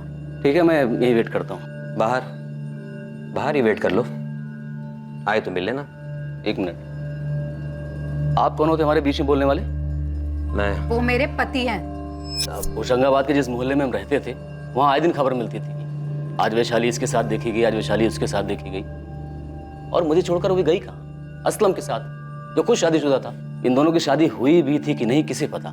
यही बात पूछने के लिए मैं सीमा के पास गया था कि तुमने इसीलिए सपोर्ट किया था अपनी बहन का कि वो मुझसे अलग हो सके या फिर मेरी बेटी को मुझसे अलग कर दे। देखो नरेश, वैशाली असलम के साथ खुश है और असलम हमारे परिवार के लिए बहुत कुछ करता है। वो हमारी माँ से मिलने टाइम टू टाइम बलीपुर जाता है। मुकेश से भी उसकी अच्छी बनती है। राधा भाभी को भी कोई भी काम हो असलम हमेशा आगे आता है, वो सबका ख्याल रखता है। लेकिन क्या उसका पहले से शादीशुदा होना सही है? उसकी बीवी है, बच्चे हैं, फिर भी तुमने उसे वैशाली के पति के रूप में एक्सेप्ट कर लिया। मैंने कहा ना तुमसे, वैशाली असलम के साथ खुश है। उसने पहले मेरी जिंदगी उजाड़ी और तुमने उजाड़ने दी। अब वो असलम की जिंदगी उजाड़ रही है और तुम कुछ नहीं बोल रही। तुम्हें पता है तुम कितनी गलत हो? जिस आदमी को तुम अपने परिवार का हिस्सा बता रही हो ना, मेरा शौहर है वो। अरे तुम लोगों ने मिलकर मेरी जिंदगी बर्बाद कर दी। फौजिया पहले शांत हो जा। और असलम से ना मैंने नहीं कहा था जाकर वैशाली से प्यार मोहब्बत करे, ठीक है? असलम मेरा शौहर है, मेरे बच्चे का बाप, और आप लोगों ने मिलकर मेरी जिंदगी बर्बाद करने की ना साजिश की है। बद्दुआ देती हूँ आप लोगों को। जैसे मेरी जिंदगी बर्बाद हुई है ना सीमा, एक दिन तुम्हारी भी जिंदगी ऐसे ही बर्बाद होगी, देख लेना तुम। देखो नरेश, मैंने ना तुम्हारा घर उजाड़ा है और ना ही असलम का। कभी वैशाली से मैंने ये नहीं कहा कि वो तुम्हें छोड़ दे, और ना ही कभी मैंने ये कहा है उससे कि वो जाकर असलम के साथ रहे। सीमा, याद रखना, जुर्म करने वाले का साथ देने वाला भी उतना ही बड़ा गुनहगार होता है। नरेश, बस बहुत हुआ। तुम एक काम करो, जाकर वैशाली से अपनी प्रॉब्लम सुलझाओ। अरे थक गई तुम लोग की बातें सुन सुनकर। अच्छा, ये बात तुम्हें पहले सोचनी चाहिए थी कि ये मेरे और वैशाली के बीच का मामला है और हमारे बीच में हमारी बेटी थी। सीमा, तुम्हें हमारे मामले में दखल देना ही नहीं चाहिए था। सर, अब सीमा को मार के उसे गायब करके मेरी बिखरी जिंदगी तो वापस नहीं मिलने वाली ना। सीमा को दूसरों की जिंदगी में दखल देने की और बिना जरूरत के फैसला लेने की आदत थी। अब उसकी इस बात पे कोई खफा हो गया होगा, किसी को इतना गुस्सा आया होगा कि, लेकिन साहब मैं वो आदमी नहीं। ये तुम क्या कर रहे हो मुकेश? हर महीने राधा भाभी को जो पैसे भेजते हैं वही भेज रहा हूँ। और नहीं भेजोगे तो क्या वो मर जाएंगी? अरे लेकिन चंचल, हम हर महीने उनको देते हर हैं। महीने जबरदस्ती भेजते थे सीमा दीदी के कहने पर, और अब तो सीमा दीदी नहीं है। कब कल आएगी मुकेश?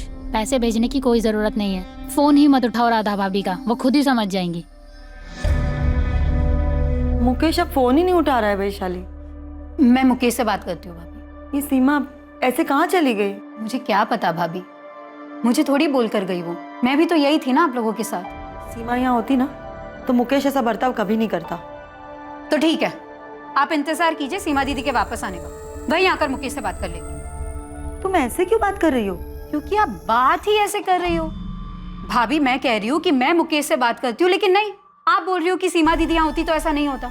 आप लोगों ने ना उन्हें भगवान बनाकर ना जाने कौन से 7वें आसमान पर बिठा रखा। तुझे क्या हो गया वैशाली? मैं भी परेशान हूँ। वहाँ चाचा जी बार बार मुझे फोन करके पूछ रहे कि सीमा दीदी अब तक लौटी क्यों नहीं।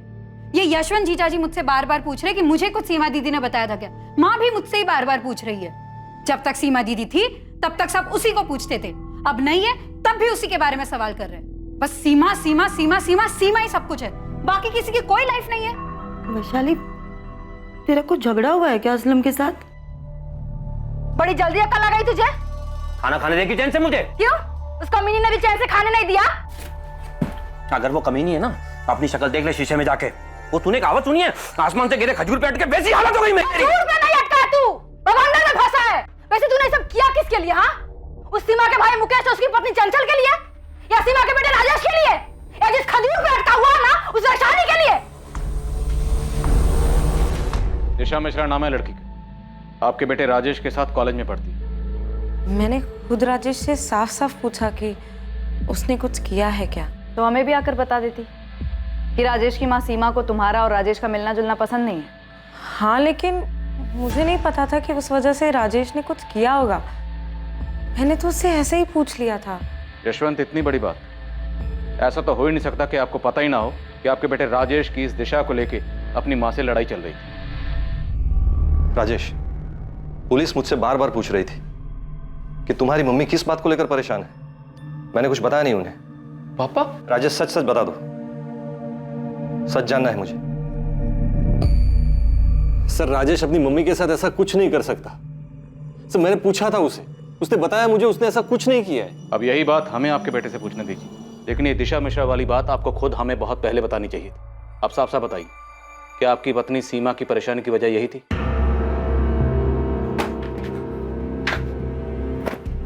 अरे क्यों भाग रहे हो यहाँ से? बताना पड़ेगा तुम्हें असलम, क्या किया तुमने? किसके कहने पे किया है? फौजिया, तुम पहले फरीद को लेकर आओ, हमारे पास बहुत वक्त है, आराम से बात कर लेंगे बाद में। तुम अभी लेके आओ पहले उसे, जाओ तुम। हाँ, थी अनबन राजेश और उसकी मम्मी के बीच दिशा को लेकर, लेकिन राजेश ऐसा कुछ नहीं कर सकता। सर, राजेश जो भी है अपनी मम्मी से, हमें शुरू से यही शक था कि सीमा का कोई करीबी ही उसे उस फर्जी मुख्तार सैयद से मिलवाने के लिए होटल रेड शाइन लेकर गया। यशवंत, क्या वो अपने बेटे राजेश के लिए वहां गई थी? सर, मुझे नहीं पता सीमा क्यों गई थी, लेकिन हाँ सर, वो राजेश को लेकर परेशान थी। मुझे अपनी जिंदगी में क्या करना है ये मैं खुद डिसाइड कर सकता हूँ। राजेश, अपनी आवाज नीचे करो। तो आपको अपनी आवाज उठा लेनी चाहिए थी। राजेश, तुम बस करो मम्मी, बहुत हो गया। यहाँ सब आपके गुलाम नहीं है। तेरा ना दिमाग खराब हो गया है। अरे अभी तू फर्स्ट ईयर में, पूरी जिंदगी पड़ी है तेरी। इस तरह लड़की के पीछे ना अभी पागल मत बन तू, समझा? तेरी मम्मी कौन सा तुझे उस लड़के के साथ दोस्ती तोड़ने को बोल रही है? क्या नाटक लगा रखा है? अब भी कभी शादी करनी है? 18 साल के हो तुम लोग। उस लड़की के माँ बाप क्या तुझे? उसके माँ बाप मम्मी की तरह नहीं है, जिन्हें लगता है कि सिर्फ वो ही सबकी जिंदगी के फैसले ले सकती है। अगर तू अपनी भलाई सोच सकता ना तो आज अपने माँ बाप के बारे में ना ये बात नहीं करता। माँ बाप नहीं मम्मी, सिर्फ माँ। मैं पापा के बारे में कभी ऐसा नहीं बोल सकता, क्योंकि वो कभी दूसरे की जिंदगी में दखल नहीं देते। तुम देती हो, मैंने देखा है। तुम सबके साथ बुरा बर्ताव करती हो। किस तरह वैशाली मौसी और मुकेश मामा को तुम नीचा दिखाती हो। तुम खुद को भगवान मानती हो। बस राधा चाची तुमसे वफादार है क्योंकि तुम उन पर तरस खाती हो, वरना कोई तुम्हारी दिल से इज्जत नहीं करता, क्योंकि तुम खुद को भगवान मानकर सबकी जिंदगियों के फैसले लेती हो, लेकिन तुम मेरी जिंदगी की भगवान नहीं बन सकती, और मेरे लिए तो बिल्कुल भी नहीं। जाओ दूसरों की जिंदगी पर राज करो, मैं तुम्हें अपनी जिंदगी के फैसला का मोहताज नहीं बना सकता। हाँ सर, मेरी माँ स्वभाव की स्ट्रांग थी, वो सबकी जिंदगी के फैसले लेती थी, जरूरत ना पड़ने पर भी वो दूसरों की जिंदगी में दखल देती थी। ये आदमी कौन है राजेश? मुझे नहीं पता। सबसे पहले तुम्ही ने पॉइंट आउट किया था कि मुख्तार सैयद की दाढ़ी मूछें नकली है। मैंने नोटिस किया था, कोई भी कर सकता है। राजेश, तुम और तुम्हारी गर्लफ्रेंड तिशा पहले से हमारे शक के घेरे में। सर, तिशा का इन सबसे कोई लेना देना नहीं है। तो फिर किसका लेना देना है, तुम्हारा?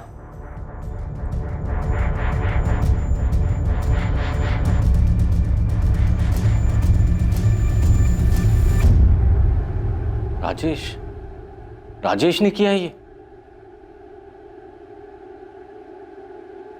राजेश को पुलिस कस्टडी में ले चुकी है, लेकिन उसने अब तक कुछ बताया नहीं। The number you have called is currently switched off. आप लोग मुझसे सवाल कर रहे थे ना कि मैंने सीमा दीदी के साथ में क्या किया है। अब देखा किसने अपना गुस्सा निकाला है। वैसे क्या जरूरत थी सीमा दीदी को हर किसी के फैसले लेने की? क्या हर कोई अपने फैसले खुद नहीं ले सकता था? उनके अपने घर में बगावत चल रही थी। अगर सीमा दीदी के साथ में राजेश ने ऐसा कुछ किया भी है ना, माँ बाबा, उसका कसूरवार कोई और नहीं, आप सभी लोग हैं। आप सभी ने सीमा दीदी के इतने पर लगा दिए थे, उन्हें विश्वास दिलाया कि वो ही सबके सही गलत के फैसले ले सकती है। उन्हें इतना सर पे चढ़ा लिया था कि वो खुद को भगवान मानने लगी थी। ना मैं ये जानता हूँ कि ये मुख्तार सैयद कौन है, और ना मैं ये जानता हूँ कि ये आदमी कौन है। तो फिर कौन जानता है राजेश? किसने तुम्हारी मदद की थी 21 मार्च को दोपहर 12 बजे तुम्हारी माँ को होटल रेड सैंड ले जाने में? सब कुछ पहले से तय था ना कि कोई तुम्हारी माँ को बोलेगा कि होटल रेड सैंड जाना है और मुख्तार सैयद से मिलना। क्यों? क्योंकि वो तुम्हारी माँ की मदद करेगा, जिससे तुम अपनी गर्लफ्रेंड दिशा से दूर हो जाओगे और अपनी माँ के आज्ञाकारी बेटे बन जाओगे।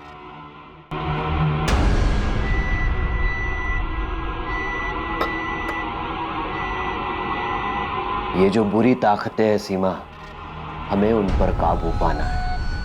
जो तुम्हारे मंसूबे पर बुरी नजर डाल रहे हैं, उन बुरी नजरों को हमें दूर करना है। लो,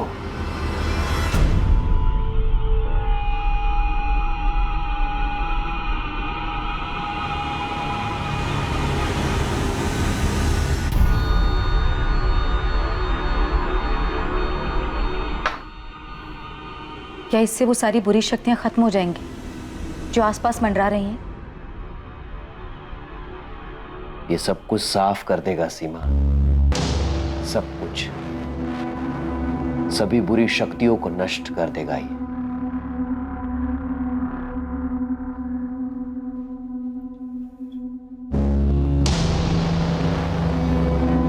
ये तावीज मैं अपने बेटे को दूंगी ना, तो वो इसे कभी नहीं पहनेगा।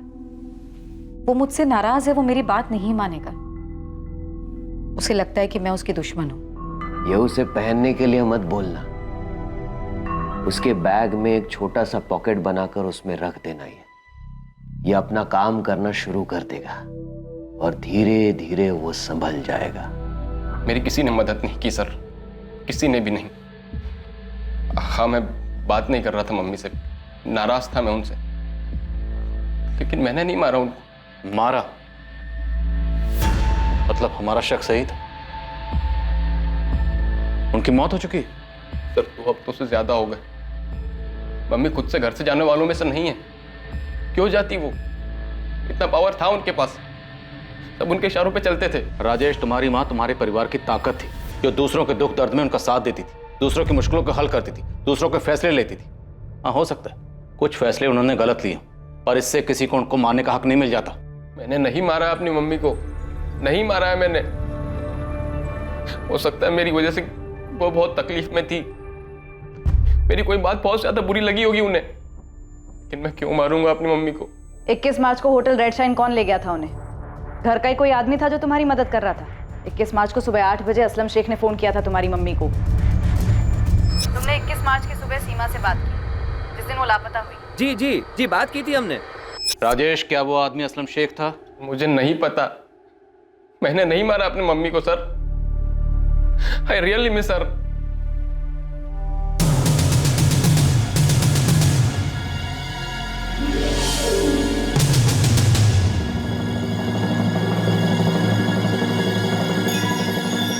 इस मामले में एक और चौंका देने वाली बात सामने आई। असलम शेख भी अब लापता हो गया था।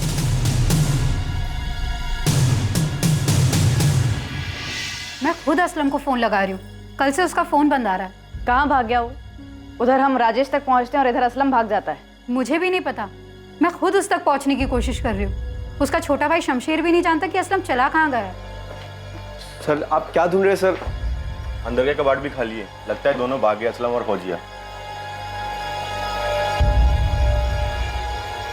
कहाँ गए दोनों? सर नहीं पता सर, महबूब नगर में अम्मी अब्बू को भी फोन किया था सर, वहाँ पे भी नहीं है। देख इतना तो साफ है कि ये सब कुछ असलम का किया जा रहा है। अगर जल्द हाथ नहीं लगा ना बुरा फंसेगा। अब ये बात पूरे परिवार को पता चल चुकी थी कि सीमा के साथ हुई इस वारदात में असलम शेख का ही हाथ था। और उनके लिए और भी चौंकाने वाली बात यह थी कि सीमा का बेटा राजेश खुद एक संदिग्ध था। शायद अपनी मां को फंसाने की साजिश में असलम शेख से मिला हुआ था। सीमा को पहले जाल में फंसाना, फिर उसकी हत्या कर देना, यह साजिश अब साफ होती जा रही थी। लेकिन असलम तक पहुंच पाना और यह साबित कर पाना कि इसमें राजेश का भी हाथ है, अब भी बहुत मुश्किल नजर आ रहा था। क्या सच में राजेश का अपनी मां की हत्या में हाथ था? बड़ी थी वो, तुम सबसे बड़ी। तुम्हारे पापा के गुजर जाने के बाद मैं बिल्कुल टूट गई थी। मुझे कुछ समझ में नहीं आ रहा था कि इतनी सारी जिम्मेदारियां मैं कैसे संभालूंगी। तब सीमा ने आगे बढ़कर सब कुछ संभाला था। वो भी कह सकती थी कि उसका अपना परिवार है जिसे उसको संभालना है। ये परेशानियां, ये जिम्मेदारियां उसकी नहीं हैं।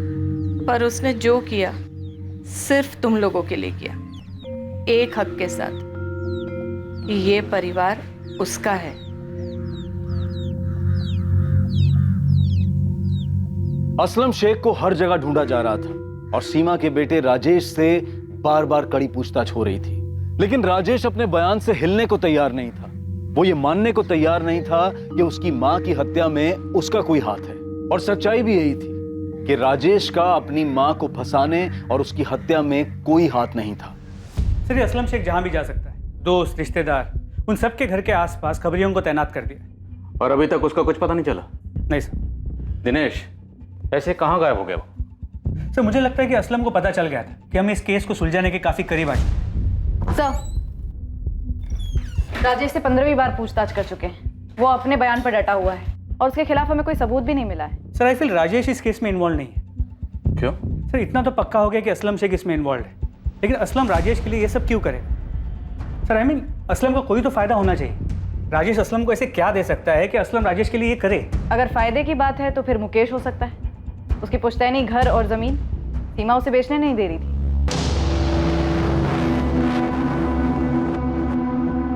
अब इस मुकेश को और कितना तोड़े के सच बोल दे। यहाँ तो जितने भी लोग हमारे शक के दायरे में हैं, सब के सब इतने कॉन्फिडेंट हैं कि इनकी हरकत कभी पकड़ी नहीं जाएगी। मुझे लगता है हमें असलम तक पहुंचना होगा। एक असलम ही है जो हमें मकसद और मास्टरमाइंड के बारे में बता सकता है।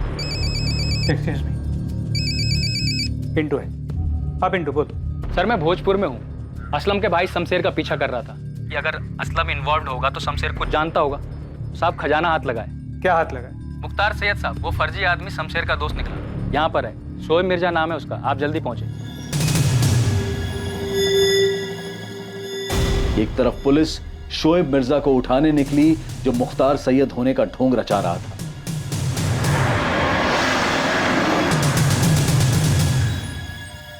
और दूसरी तरफ पुलिस ने असलम शेख के छोटे भाई शमशेर को उठाया।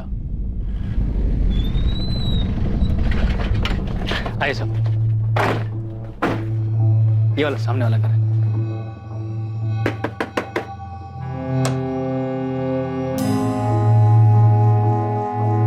सही निशाना लगा है पिंटू, यही अपना आदमी है। चल ले चलो इसे। सर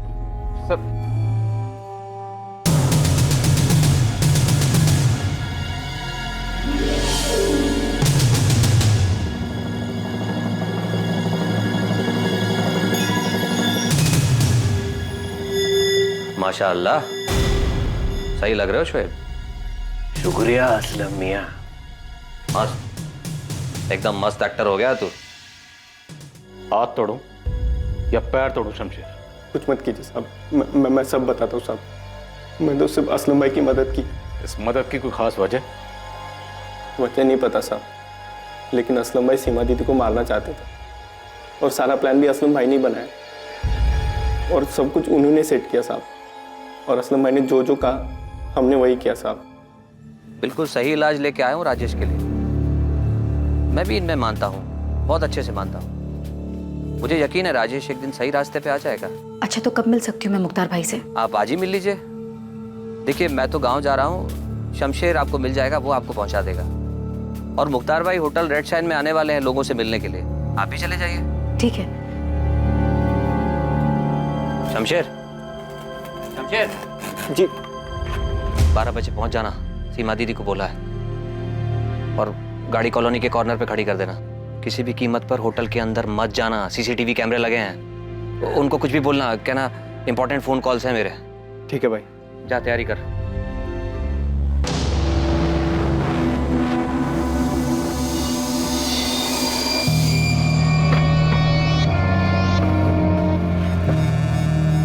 नमस्ते सीमा दीदी। नमस्ते शमशेर।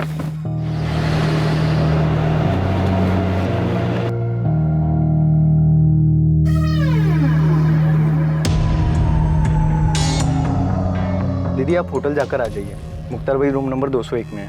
मुझे कुछ कॉल करने ऑर्डर्स के सिलसिले में, तो आप जाकर आ जाइए, मैं यहीं वेट करता हूँ। फिर आपको राधा भाभी क्या ड्रॉप कर दूंगा। ठीक है शमशेर, मैं थोड़ी देर में आती हूँ। अब प्लान के मुताबिक शोएब जो मुख्तार बन के गया था, उसने बेहोशी की दवा पानी में मिला के सीमा दीदी को पिला दी। फिर सीमा दीदी जब गाड़ी में आके बैठी तो उनको तभी से नींद आने लग गई थी साहब।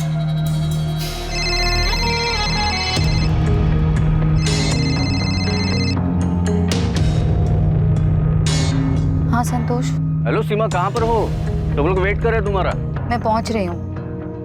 वो एक सहेली के घर पे कुछ काम था, वो काम खत्म करके बस आ रही हूँ मैं। कहाँ पर हो तुम?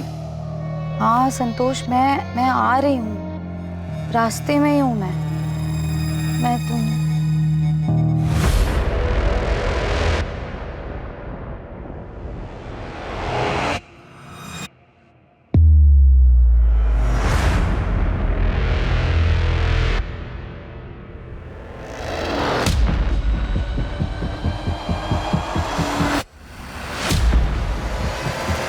और फिर कहाँ ले जाके मारा? बॉडी कहाँ है शमशेर? साहब दुकान के अंदर वाले कमरे में। और जब रात में असलम भाई आए तो हमने क्या? हमने सीमा दीदी की बॉडी दीवार में चुनवा दी साहब।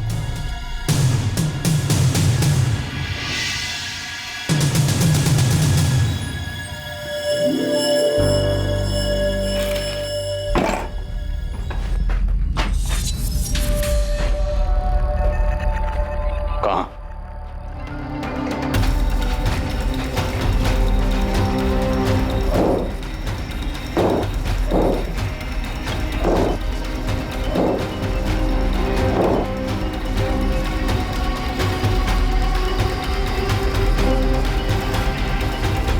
तुमने बस उसकी मदद की है ना? वो मेरा भाई है साहब। लेकिन किस लिए? किसके साथ मिलकर इतनी बड़ी प्लानिंग की थी सीमा को मारने की? कारण कौन था? सीमा का बेटा राजेश या सीमा का भाई मुकेश? मुझे कुछ नहीं पता, मैं सच बता रहा हूँ साहब, मुझे कुछ नहीं पता। असलम भाई ने सीमा दीदी को क्यों मारा, ऐसा क्यों किया, मुझे कुछ नहीं पता। वो वैशाली साथ निकाह करके ना बहुत बड़ी गलती की असलम भाई ने, और फौजिया भाभी को भी धोखा दिया। जब असलम भाई सीमा दीदी को मारने का प्लान बना रहे थे तब असलम भाई बहुत परेशान थे साहब। सब परेशान थे? हाँ, और परेशानी की हालत में उसने सीमा के मर्डर का प्लान बनाया। असलम कहाँ है? असलम कहाँ है? बोल असलम कहाँ है? बोल। बता दो। असलम भाई और फौजिया भाभी होशंगाबाद में वहां छुपे हैं। होशंगाबाद में कहाँ? सीमा साहू को उसके बेटे राजेश से जुड़ी परेशानियों के हल का लालच दिया गया था, लेकिन सीमा को जाल में फंसाकर उसे बेहोश करना और फिर उसकी हत्या कर देने के पीछे का मकसद सबको चौंका देने वाला था।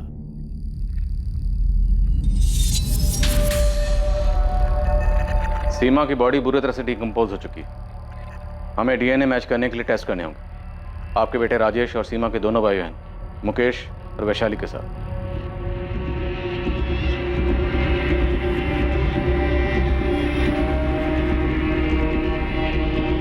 दीदी की डेड बॉडी मिली है माँ। उन्होंने मुझे बुलाया डीएनए सैंपल्स के लिए। और वो असलम शेख, वो पकड़ा गया कि नहीं? उन्हें पता चल चुका है कि वो कहाँ छुपा है। सीमा, मेरे बच्चे।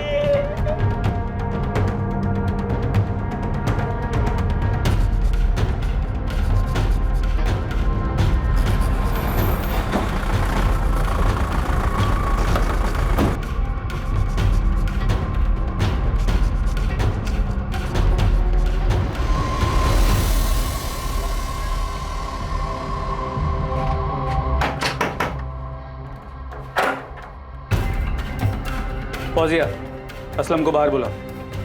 और अगर उसने पीछे से भागने की कोशिश की तो वहां भी हमारे लोग खड़े हैं। हम गोली चलाने से हिचकिचाएंगे नहीं। तेरे छोटे भाई शमशेर को हमने तोड़ा, तेरी दुकान पे काम करने वाले हाशिम को भी तोड़ा, और तेरे उस मुख्तार सैयद उर्फ शोएब मिर्जा को भी। अब तेरी बारी। और इस बार तेरी बीवी वैशाली को यहाँ आके जितना चिल्लाना है चिल्लाने बोल। तेरी चीखें उससे ज्यादा जोर से निकलेंगी। हाँ तो सबसे पहले उसे घसीट के लाइए सर, उसको लगाइए 2-4 थप्पड़ और उसकी ऊंची आवाज को चीखों में बदल दीजिए सर। वैशाली, ये सब तेरा और वैशाली का किया हुआ है? सर मैंने किया नहीं, वैशाली ने मुझसे करवाया। जीना आराम कर दिया था उसने मेरा। शमशेर सही कहता था कि वैशाली से निकाह करके मैंने अपनी जिंदगी जहन्नुम बना ली। वही मारनी चाहती थी अपनी बड़ी बहन सीमा को, उसी ने मुझसे ये सब करवाया। तू मुझे धमकी दे रही है वैशाली? मुझे? शादी हमने दुनिया को दिखाने के लिए भले ही माला डाल के कर ली असलम, पर कोई मैरिज सर्टिफिकेट नहीं है ये बात प्रूव करने के लिए। अगर पुलिस के पास गई ना तो तेरे पे रेप का चार्ज लगवाऊंगी। कैसी जलील औरत है तू, अपनी बहन को मरवाने की बात कर रही है? होश में तो है? और मैं तेरी बात ना मानूं तो मुझे रेप केस में फंसवाएगी? तेरा दिमाग तो नहीं खराब हो गया? अरे सुन, अगर सीमा मर जाती है तो मैं मुकेश और चंचल से जमीन और खेत बिकवाऊंगी। काफी पैसे मिलेंगे और किसका कितना हिस्सा होगा ये मैं फैसला करूंगी। तुझे भी पैसे मिलेंगे। कोई पैसा वैसा नहीं, मैं नहीं करूंगा ये मर्डर, समझी ना तू? ठीक है तो जा रेप चार्ज में अंदर। ऐसा हंगामा करूंगी, ऐसा हंगामा करूंगी कि मैं तुझे छोड़ के चला जाऊंगा अभी के अभी। ये मर्डर करना है खुद करे, किसी और से करवा, भाड़ में जाओ। मर्डर करेगा तू असलम, कोई और नहीं। तुझे कोई नुकसान नहीं होगा, वरना मैं तुझे पूरा बर्बाद कर दूंगी। दिमाग खराब हो गया था मेरा, उसने जीना हराम कर दिया था मेरा। रोज धमकी, ये चार्ज लगवा दूंगी, वो चार्ज लगवा दूंगी। मेरे पास कोई रास्ता ही नहीं छोड़ा उसने सर, मजबूरी में मुझे ये सब करना पड़ा। राजेश को लेके काफी परेशान है दीदी, टूट सी गई है। राजेश का किसी दिशा के साथ कुछ चल रहा है, बगावत पे उतरा है। मुझे करना क्या होगा? दीदी तुझे मानती है, इतना तो मैंने तुझे मेरे घर में घुसा ही दिया है। बस एक ऐसे इंसान का इंतजाम कर जो दीदी को छुटकारा देगा। अपने बेटे राजेश पे मंडरा रहे इस बगावत के साए से, कोई भरोसे वाला आदमी। बाकी मैंने तुझे बता ही दिया है कि क्या करना है। मेरे दिमाग ने काम करना बंद कर दिया था सर। उसके कहने पर मैंने सीमा को मार दिया। मैं जानता था मेरे इस गुनाह की सजा मुझे भुगतनी पड़ेगी। मुझसे बर्दाश्त नहीं हुआ और मैं वहां से भाग गया कि मैं वैशाली के साथ एक पल भी नहीं जी सकता। उसने मुझसे उस औरत का कत्ल करवा दिया जिसने जिंदगी में मेरा कुछ भी नहीं बिगाड़ा था, कुछ भी नहीं। पुलिस मुकेश के पीछे, संतोष के पीछे, फिर राजेश के पीछे, सबके पीछे दौड़ते रहेगी, पर तुझ तक कभी नहीं आएगी असलम। देखा ना, तुझे पुलिस स्टेशन बुलाया था तो मैंने कैसा हंगामा किया। क्या हासिल हुआ? क्या हासिल हुआ सीमा को मारकर? वो सब कुछ जो उसके रहते नहीं मिलता असलम, सब कुछ। आजा बेटा प्रिया, तेरे कपड़े अंदर हैं, जाकर चेंज कर ले। मेरे कपड़े इधर है तो मम्मी किधर है? मम्मी वो भी थोड़ी देर में आ जाएगी प्रिया। अब हाँ, तुम जाकर चेंज कर लो। हाँ बेटा। इसको बताया नहीं है कि वैशाली बुआ को अरेस्ट किया है। पता नहीं, इसे कैसे बताएंगे? बताना तो पड़ेगा अम्मा। सर असलम झूठ बोल रहा होगा, वो वैशाली को फंसा रहा है। वो नहीं यशवंत, वैशाली हमारे साथ चुपचाप चली है और अभी उसके साथ पूछताछ चल रही है, और ऐसा बिल्कुल भी नहीं लग रहा कि वैशाली को फंसाया जा रहा है। जलन, पैसा, खेत और गांव वाले घर से पैसा, सिर्फ इतना सा कारण था तुम्हारे पास? तुम्हें क्या लगा था कि हम सच्चाई तक कभी नहीं पहुंच पाएंगे, सीमा की बॉडी तक नहीं पहुंच पाएंगे? ये बेवकूफ असलम भागता नहीं तो कैसे पहुंचते आप? तो असलम बेवकूफ निकला और तुम शातिर थी, पर तुम सिर्फ शातिर थी जुर्म करने के लिए, और शायद घर में तुम्हें कोई पूछता भी नहीं था। इसी बात का तुम्हें गुस्सा था, खेद था, शिकवा था, है ना? हाँ था। तो सीमा को मार के अब सब तुम्हें उसका दर्जा देने लगेंगे, नहीं? दे या ना दे, उसका हुक्म चलना तो बंद हो गया ना, उसका भगवान बनना तो बंद हो गया ना। अब कोई उससे हर बात नहीं पूछेगा। बस इतनी सी प्रॉब्लम थी तुम्हें कि सीमा को सब मानते थे, तुम्हें कोई नहीं पूछता था? इतनी सी नहीं, बहुत ज्यादा प्रॉब्लम थी। मैं उससे सिर्फ 3 साल छोटी थी, कोई बच्ची नहीं हूं मैं। पर घर बेचना हो, खेत बेचना हो, किसको कितना मिलना चाहिए, किसको क्या करना चाहिए, क्या नहीं करना चाहिए, सब सिर्फ और सिर्फ उसी को पूछते थे। वही सारे फैसले लेती थी, वही सब कुछ चलाती थी। तो मार दिया मैंने उसे। लेकिन आपने देख लिया होगा, घर में सबको प्रॉब्लम थी उसके भगवान बन के बैठे रहने से। सब लोग चाहते थे कि सीमा नाम के सरदर्द से बस छुटकारा मिल जाए। हो सकता है तुम्हारे घर में बाकी लोगों को भी सीमा से प्रॉब्लम थी, पर किसी ने उसे मारने के बारे में नहीं सोचा। उसे मारने के बारे में सिर्फ तुमने सोचा। तुम जानती थी कि सीमा अपने बेटे राजेश को लेकर परेशान थी। तुमने उसकी इस कमजोरी का फायदा उठाया, उसे जाल में फंसाया और उसे दर्दनाक मौत दी। हाँ दी, मैंने उसे दर्दनाक मौत दी, क्योंकि मेरे अंदर भी बहुत दर्द था उसकी वजह से। असलम शेख, उसके भाई शमशेर शेख, हाशिम खान और शोएब मिर्जा को सीमा साहू के मर्डर के लिए दफा 302, किडनैपिंग के लिए दफा 364, सबूत मिटाने के लिए दफा 201, क्रिमिनल कॉन्स्पिरेसी के लिए दफा 120B और दफा 34 के तहत गिरफ्तार किया गया। साथ ही साथ सीमा साहू की बहन वैशाली नागपाल को भी सीमा के मर्डर के जुर्म में गिरफ्तार किया गया है। वैशाली की बेटी का ध्यान अब वैशाली की भाभी राधा रखती है। फौजिया ने असलम की वैशाली से दूसरी शादी को स्वीकार कर लिया था। अब वो ये स्वीकार कर रही थी कि असलम की दूसरी बीवी के साथ असलम भी एक अपराधी है। सीमा के बेटे राजेश को यह पछतावा था कि वो अनजाने में अपनी मां के लिए चिंता का कारण बन गया था, जिसे ढाल बनाकर एक जाल बिछाया गया जो सीमा की मौत का कारण बना। सीमा साहू परिवार का वो सदस्य थी जिसके पास सब लोग अपनी परेशानियां लेकर जाते थे, और ऐसा इसलिए नहीं था क्योंकि घर वालों ने उसे परिवार का मुखिया चुना था, बल्कि सब लोग उसके पास इसलिए जाते थे क्योंकि वो एक बहुत ही जिम्मेदार महिला थी, सबकी सुनती थी और अपनी जिम्मेदारी बखूबी निभाती थी, और उसमें वो सारी खूबियां थी जो एक अच्छे मुखिया में होती है। वैशाली जो सीमा की जगह लेना चाहती थी, सारे फैसले खुद करना चाहती थी, क्या वो इस परिवार का नेतृत्व करने में सक्षम थी? क्या वो असल में सीमा की तरह ये जिम्मेदारी संभाल सकती थी? वैशाली की नाराजगी और उसके असंतोष ने न सिर्फ उसको बल्कि उसके पति असलम शेख को भी अपराधी बना दिया। एक मुखिया बनने के लिए या मुखिया होने का दावा करने के लिए एक व्यक्ति को सबके लिए समान रूप से जिम्मेदार होना पड़ता है। और सबसे जरूरी बात यह कि समाज में, परिवार में या जहां भी हम काम करते हैं, वहां हमें जिम्मेदारी खुद अपने कंधों पर लेनी होती है। किसी भी हद तक जाकर किसी को अपने रास्ते से हटाकर उसकी जगह लेने से हम वो इंसान कभी नहीं बन पाते हैं जिसकी जगह हम लेना चाहते हैं। 2 दिसंबर से देखिए क्राइम पेट्रोल सतर्क एक नए समय पर, सोमवार से शुक्रवार रात 10:30 बजे, सिर्फ सोनी टीवी पर। जय हिंद। इस तरह के और भी एपिसोड देखने के लिए हमारे चैनल को सब्सक्राइब करें और बेल आइकन दबाना ना भूलें।